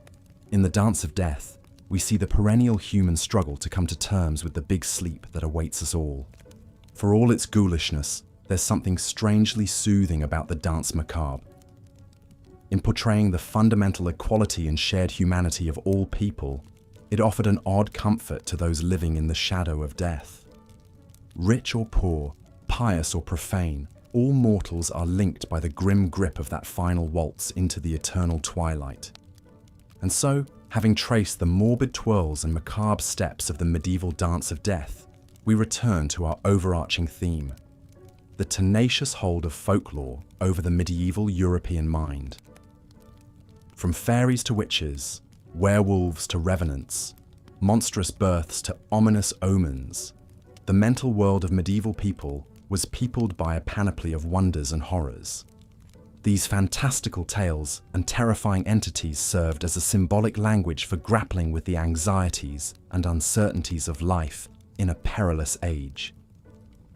In a world of famine, disease, and religious upheaval, folklore mapped out a way of understanding and interpreting events that defied easy explanation. Whether it was Walter Map spinning satirical yarns of demonic encounters, or Gervais of Tilbury cataloguing a litany of marvels and monsters, chroniclers of medieval lore served as guides to the dark corners of the human psyche. Their accounts, however fanciful, reveal the deep currents of fear and fascination that animated the medieval imagination. Even as the old feudal order crumbled and dogmas calcified, folklore remained a vital protean force, shifting its shape to suit the needs and dreads of the age. From peasant superstitions to courtly romances, tales of the uncanny and unnatural provided a way to confront the shadows that lurked at the edges of the candlelight. And what of our own age? For all our technological sophistication and scientific certitude, we remain as entranced by a good scary story as our medieval forebears. From urban legends whispered around digital campfires to the ever-popular paranormal thrillers lining bookstore shelves, we still relish a shivery tale in the dark. Perhaps it's because, like the medieval peasant huddled by the hearth, listening to tales of imp and demon, we sense that the world is vaster and stranger than our philosophies can pass. The universe's dark matter still eludes us. The human heart remains a shadowed wood. In grappling with forces beyond our ken, we find ourselves not so far from the fireside storytellers of old. So as we close the creaking covers on this compendium of medieval myth and legend, let us ponder the perennial allure of folklore. These tales that once sent a shudder down the spines of serfs and kings still exert an uncanny pull on our modern minds. They remind us that, for all our advanced learning, we still dwell in a world of wonders and horrors. A place where, in the immortal words of Hamlet, there are more things in heaven and earth than are dreamt of in our philosophy. May the monstrous, the marvelous, and the macabre forever lurk at the edges of our collective dreams, inviting us to ponder the shadows beyond the firelight. For in the end, perhaps the real magic of folklore is its power to enchant and unsettle us in any age, to make us feel, if only for a shivery moment, that we are all medieval listeners gathered round the flickering flames, straining to hear the devilish whispers carried on the wind. And with that, dear listener, we bid you pleasant dreams.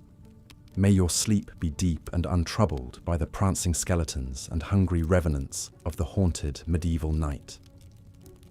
Rest easy in the knowledge that, as one medieval wag put it, be we king or peasant, soon or late, we all join death's dance. Until next time, fare thee well, and don't let the vampires bite. As we delve deeper into the unsettling realm of the medieval folklore, we encounter some of the era's most feared and fantastical creatures, the werewolves and wild men believed to stalk the shadowy forests of Europe. To the medieval mind, few monsters evoked as much dread as the werewolf, a cursed being doomed to transform into a ravenous wolf or wolf-like creature. Numerous tales circulated of humans, often through some diabolical pact or curse, shape-shifting into vicious lupine beasts that terrorized villages and devoured livestock. One notorious account, recorded by the 12th century English writer William of Malmesbury, tells of a priest encountering a pair of werewolves while travelling through a remote wood. The creatures, a man and woman, confessed they were forced to assume wolf form for a period of years as penance for their sins. Such stories reflect the deep-rooted fear of hidden evil lurking within outwardly normal individuals. The werewolf represented the ever-present threat of humans yielding to their basest, most animalistic impulses and turning on their own kind. This theme of internal corruption, made manifest, emerges again and again in medieval lore. But werewolves weren't the only unnatural denizens thought to haunt the wilderness beyond the safety of human settlements. Many medieval folk believed that the dense, primordial forests harbored tribes of wild men, hirsute, uncivilized beings occupying a liminal space between beast and man. Covered in shaggy hair and dwelling in caves, these elusive creatures were sometimes regarded as placid, simple-minded inhabitants of nature, almost akin to the noble savage archetype. Other times, however, wild men took on a more menacing character. Some tales painted them as aggressive, barely human brutes, prone to kidnapping and devouring wayward travelers. They were often linked with pagan giants, demonic satyrs, or the depraved races spawned by Cain after his exile from the sight of God. In a sense, wild men and werewolves embodied two sides of the same coin.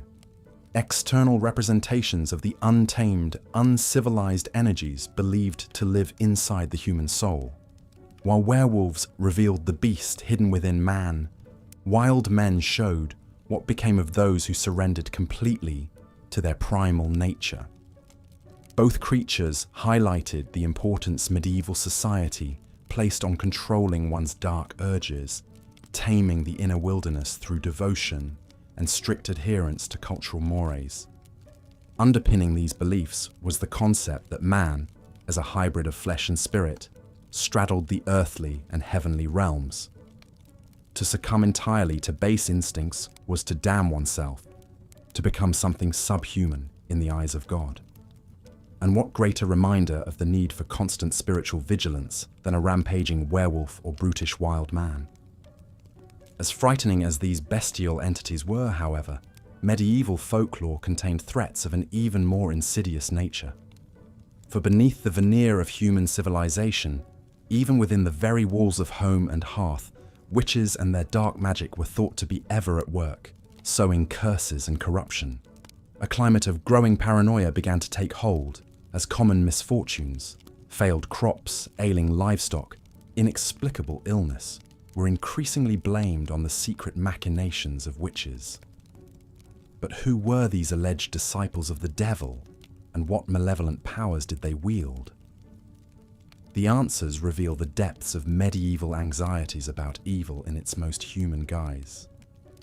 As the medieval world grappled with the spectre of witchcraft, one man's writings would prove deeply influential in shaping attitudes and stoking the fires of witch hunts to come.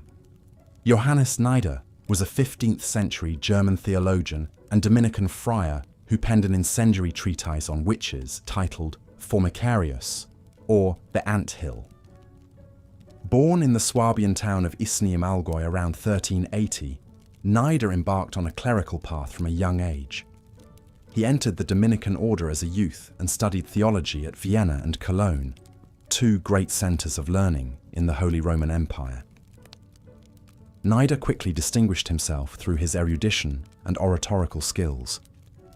He served as prior at several Dominican monasteries and was a prominent participant at the Council of Basel in the 1430s, where church leaders sought to address the festering crises plaguing Christendom. It was against this tumultuous backdrop that Nider began work on Formicarius around 1435. The treatise takes the form of a dialogue between a theologian and a curious student, covering a wide range of topics related to sin, heresy, and diabolical influence in the world. But it is the fifth and final book of Formicarius, dealing exclusively with witches and their malevolent arts, for which the work is best remembered.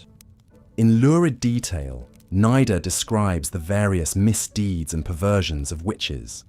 They fly through the night sky to engage in depraved gatherings, copulate with demons, and gleefully destroy the fruits of the earth. Nider relates how witches steal male genitalia, either physically or through illusion, and even devour children. Such sensational accounts were calculated to shock and unsettle the pious reader. Central to Nider's conception of witchcraft is the belief that these evildoers entered into a deliberate pact with Satan himself. In exchange for their devoted service and veneration, the devil granted witches the power to work their vile magic. This notion of the demonic pact would become a defining feature of the archetypal witch in the European imagination. Nida drew from earlier sources and anecdotes in compiling his dark portrait of witches. He cites the experiences of an inquisitor named Benedict, who had interrogated accused witches in the Savoy region of France. Under torture, these wretched souls confessed to all manner of obscene crimes and implicated others in their diabolical conspiracy. Such accounts lent a chilling air of authenticity to Nida's narrative. Though by no means the first to write about witchcraft, Nida's Formicarius crystallized many of the tropes and stereotypes that would fuel the witch hunts of the early modern era. His emphasis on the witch as a servant of Satan, endowed with infernal powers to harm the righteous, created a truly terrifying figure. If the devil's minions walked among us, ever ready to corrupt the faithful, then no measure was too extreme in rooting them out. Formicarius circulated widely in manuscript form and was printed in 1475, a decade after Nida's death. Along with later works like the infamous Malleus Maleficarum, it helped establish Dominican friars as zealous crusaders against the plague of witchcraft they saw festering across Europe. Nida's bleak vision of a world besieged by satanic forces resonated with authorities both secular and religious. Of course, the many innocents who fell victim to the witch hunts, spurred by such fevered rhetoric, can hardly be overlooked. Women, especially those on the margins of society, bore the brunt of the persecutions that swept Europe in the 16th and 17th centuries. The same morbid fascination with witches that made Formicarius a medieval bestseller would lead to untold suffering in the years to come. For all his erudition and moralizing tone, Nida comes across as a chronicler gripped by dark fantasies of vice and malevolence. His witches are larger-than-life villains, capable of the most grotesque deeds imaginable. In that sense, perhaps Formicarius tells us more about the anxieties and preoccupations of the late medieval clerical mind than it does about any real-life heretics. Nevertheless, Johannes Nida's Formicarius stands as a landmark text in the history of European witchcraft. Its potent blend of theological argumentation and sensationalist anecdote helped define the witch as the ultimate enemy of God and man. Though the witch hunts have long since faded into history, their echoes still linger in our collective imagination, a reminder of the destructive power of irrational fear and inflamed rhetoric. As the medieval world descended ever deeper into superstition and paranoia about witchcraft, the lines between folklore and reality began to blur. Tales once whispered around the hearth took on a terrible urgency as neighbor turned against neighbor in the frenzied hunt for Satan's disciples. And through it all, the restless dead continued to stalk the margins of the living, a reminder of the fragility of life in an age haunted by death. Belief in ghosts and revenants, corpses that rose from the grave to torment the living, was widespread in medieval Europe. Tales of spectral visitations and hauntings abound in the literature of the time, reflecting a deep-seated anxiety about the barrier between the worlds of the living and the dead. One particularly unsettling type of revenant was the Draugr of Scandinavian lore. These undead creatures were believed to haunt their burial mounds, guarding the treasures buried with them in life. But the Draugr were no mere passive spirits. They were known to viciously attack any who dared to disturb their rest. In the Icelandic saga of Grettir the Strong, the hero must confront a Draugr named Glam, who has been terrorizing a farm. Glam was a brutish shepherd in life, and in death he returns as a hulking, malevolent revenant. Grettir wrestles with the creature in a titanic struggle, barely managing to behead the corpse and lay it to rest. Such tales of the marauding undead reflect the very real fears of medieval Scandinavians, who lived in a harsh and unforgiving landscape where death was ever present. The Draugr embodied the dangers of the untamed wilderness, the threat of the unknown that lurked just beyond the firelight. Elsewhere in Europe, the revenant took on a decidedly more corporeal form. In the 12th century, William of Newburgh recorded a chilling account of a revenant that stalked the English town of Berwick, The cadaver rose from its grave and wandered the streets at night, spreading pestilence and terror wherever it roamed. The townsfolk, at their wits' end, finally resorted to digging up the body and burning it to ashes. Only then did the nightly visitations cease. This grim practice of exhuming and mutilating suspected revenants became a recurring motif in medieval ghost stories, a testament to the very real fear that the dead might return to prey on the living. But not all ghostly encounters were so gruesome. Some tales spoke of spirits returning to settle unfinished business or to seek justice for wrongs committed against them in life. The 12th century Danish historian Saxo Grammaticus relates the story of a murdered man who appears to his friend in a dream, revealing the location of his hidden bones and demanding a proper burial. Only when the friend fulfills this request does the ghost finally rest in peace. Such stories underscore the importance medieval Christians placed on proper funeral rites and the consecration of remains. To die unshriven, or to have one's corpse mistreated, was to risk a restless afterlife. The Church taught that the souls of the deceased faced a reckoning in the hereafter, and that the prayers of the living could ease their passage through purgatory. This belief found its most poignant expression in the medieval legend of the Grateful Dead, in which a living person shows kindness to an unburied corpse, usually by paying its debts or arranging its funeral, and is later rewarded by the revenant's intercession in a time of crisis. In one popular tale, a knight sacrifices his last coin to bury a dishonored corpse, only to be saved from a demon's clutches by the grateful spirit. For all their macabre trappings, these stories of the Grateful Dead affirm the enduring bond between the living and those who have passed on. They suggest that acts of compassion and remembrance can reach beyond the grave, forging a connection that even death cannot sever. As the Middle Ages drew to a close, Europeans found themselves grappling with the calamitous effects of famine, war, and pestilence. The Black Death of the 14th century had decimated the population, leaving a profound psychological scar on the survivors.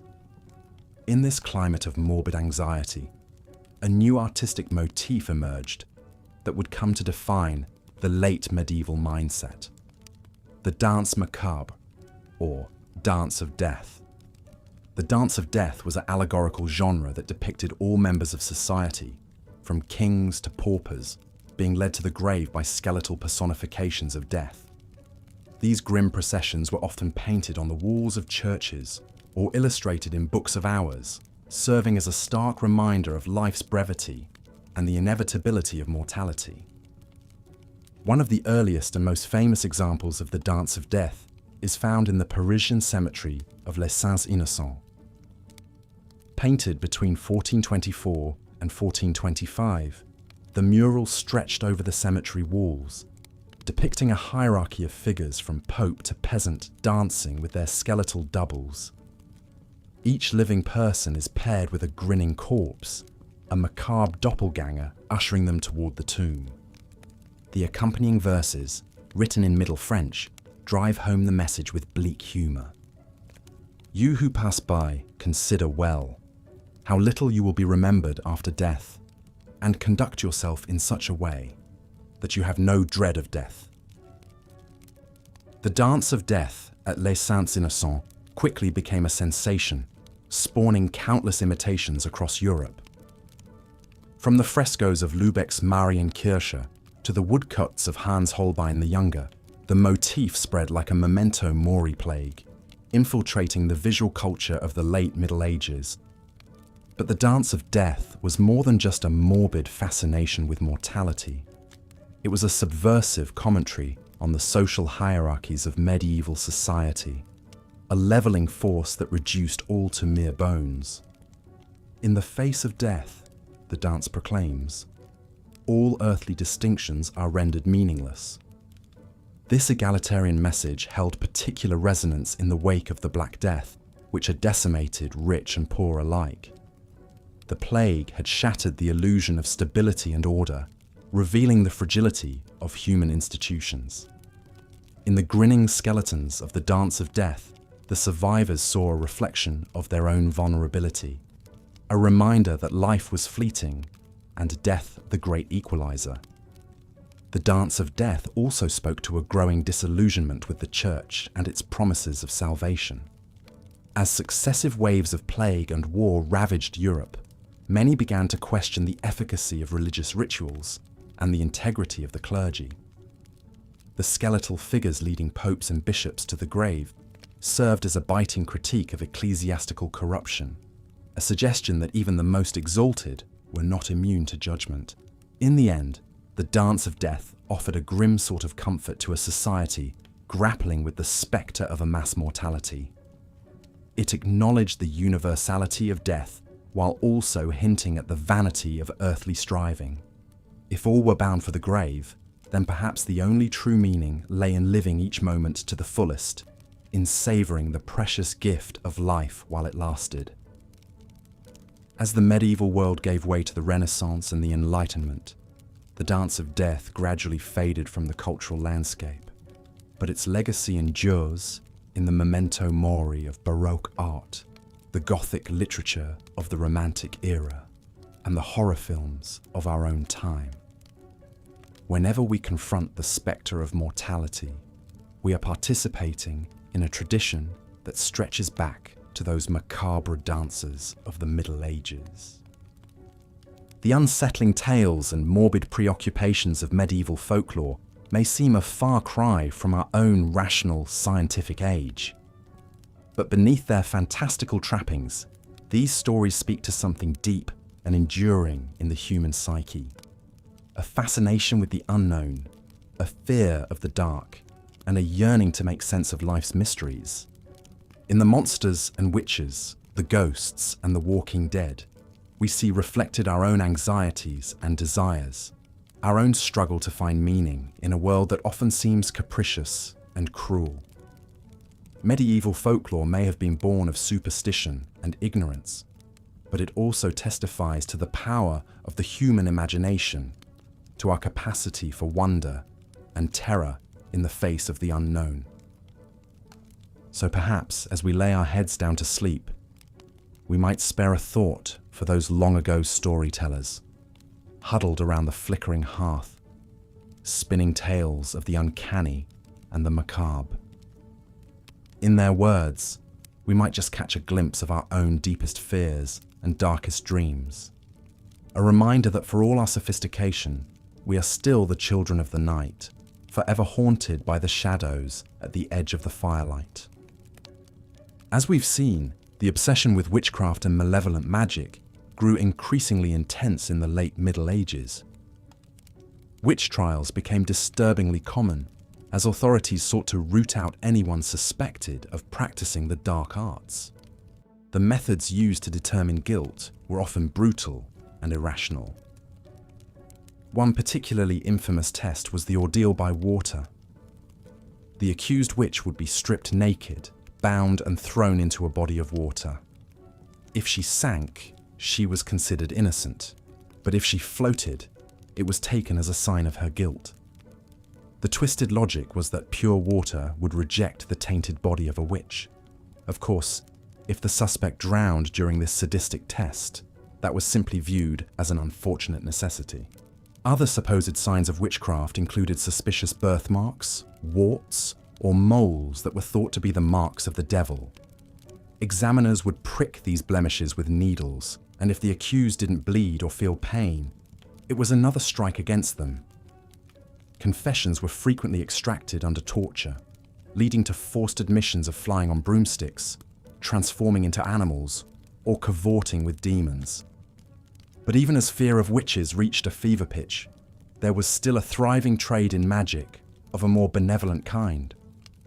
Folk healers and wise women concocted herbal remedies and recited charms to cure ailments. Superstitious peasants carried talismans to ward off evil and hung protective herbs over their doorways. Love potions and good luck tokens were always in high demand. It all paints a picture of a world caught between faith and fear, where magic could heal or harm depending on the intent behind it. The lines between white magic and black magic were often blurred. an herbalist who cured a nobleman's illness, might be praised as a skilled healer, while a beggar woman who muttered curses might be condemned as a wicked enchantress. One man who played a key role in codifying and spreading ideas about witchcraft was Johannes Nieder, a 15th century German theologian. Nieder was a leading member of the Dominican order and a respected religious authority.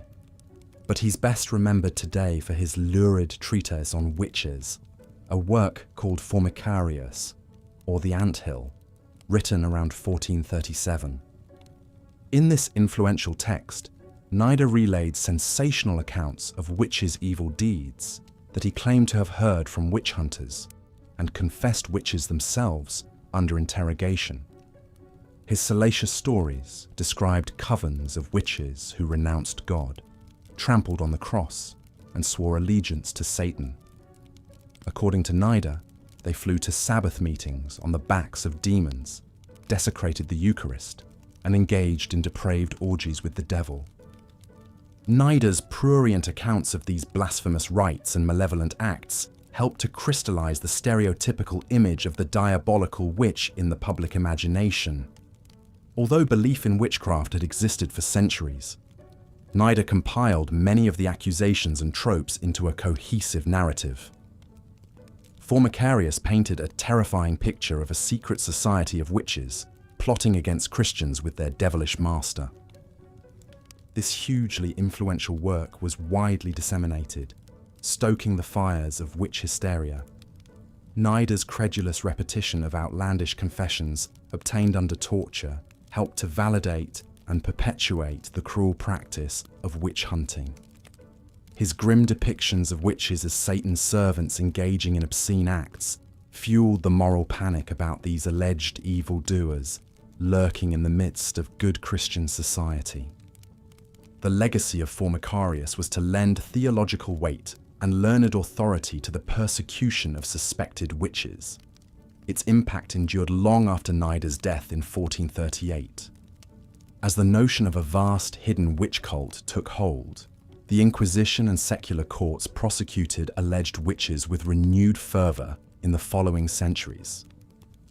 The witch trials that swept through early modern Europe, culminating in the notorious Salem Panic of 1692, had their roots in the fantastical accounts promoted by works like Nieder's.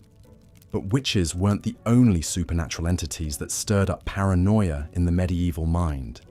The restless spirits of the dead were thought to roam the earth as well, haunting the living with their baleful presence. Tales of ghosts and revenants abounded, striking fear into the hearts of rich and poor alike. In the medieval Christian worldview, the dead were meant to remain in their graves until the day of judgment, when the righteous would be resurrected to enjoy eternal bliss, and the wicked would be condemned to the fiery pit. Any lingering spirit was thus suspect, a possible agent of the devil, or a lost soul denied entry to heaven. Apparitions were more often regarded as omens of doom than as friendly phantoms. Particularly horrifying were the stories of revenants, corpses that rose from the grave to terrorize the living. In these macabre tales, the cadavers of wicked men and women were reanimated through demonic power, hungering for human flesh and blood. Like a medieval prototype of the modern zombie, these gruesome undead would stalk the night, breaking into houses and attacking the sleeping occupants. One especially ghastly account comes from William of Newburgh, a 12th century English chronicler. In his Historia Rerum Anglicarum, William relates an incident that allegedly occurred in the town of Berwick. A vile man who had been buried there rose from his tomb and began roaming the streets after dark, calling out the names of his neighbours. Those who answered his summons promptly fell sick and died within 3 days. This went on for several nights, until some brave townsfolk dug up the revenant's grave, finding his bloated corpse inside with fresh blood smeared on its shroud. They hauled the body out with hooks, hacked it to bits, and burned the grisly remains to ashes, finally laying the menace to rest. Such ghoulish rituals of dismemberment were thought to be the only sure way to keep a persistent revenant in its tomb. William's lurid tale highlights the morbid preoccupation with death and decay in the medieval psyche. At a time when disease was rampant, famine common, and violence a fact of life, death was an ever-present spectre. The average life expectancy hovered around 30 years, and even those who survived to old age rarely made it past 60. Cemeteries filled up quickly, and mass graves became necessary in times of plague or war. Surrounded by so much mortality, it's little wonder that the medieval mind conjured up nightmarish visions of the unquiet dead. Ghosts and revenants embodied the disturbing notion that death was not always the end, that some remnant of the deceased might linger on in a horrible half-life. These unsettling entities blurred the line between the natural and the supernatural, the living and the deceased. The grim fixation on death found its ultimate expression in a common artistic and literary motif of the late Middle Ages, the dance of death. Also known as the danse macabre, these eerie images depicted the figure of death as a grinning skeleton, leading people from all walks of life in a grotesque conga line to the grave. Kings and commoners, bishops and beggars all linked hands as death played a macabre tune. The point of this morbid allegory was to remind viewers of death's inevitability and the ultimate equality it imposed on all. No matter how wealthy or powerful you were in life, death would come for you in the end, stripping away all earthly distinctions. The dance of death served as a stern memento mori, a warning not to become too attached to the fleeting pleasures of the world. These unsettling scenes adorned the walls of churches and cemeteries, their skeletal figures capering across frescoes and carved into stone. Woodcuts and illuminated manuscripts brought the deathly dance into homes, a constant reminder of life's fragility. At a time when death was so omnipresent, art like this helped people to confront and process their profound anxieties about mortality. One can only imagine the impact these macabre masterpieces had on the medieval mind. To walk into a candlelit church and see the fleshless figure of death leading a daisy chain of doomed souls must have been a chilling experience. It was a stark reminder that no matter how much you tried to avoid it, the Grim Reaper's bony hand would eventually grasp yours, drawing you into the fatal dance. And yet, even in the face of all this mortal dread, medieval people found ways to use humor as a coping mechanism. Manuscript marginalia often featured absurd little doodles of animals playing instruments or performing acrobatics, injecting a note of levity into an otherwise somber work. Death itself could be mocked as well as feared, with satirical epitaphs and parodic last wills pointing out the futility of worldly striving. This strange mixture of the sacred and the profane, the terrifying and the humorous, is part of what makes the world of medieval folklore so enduringly fascinating.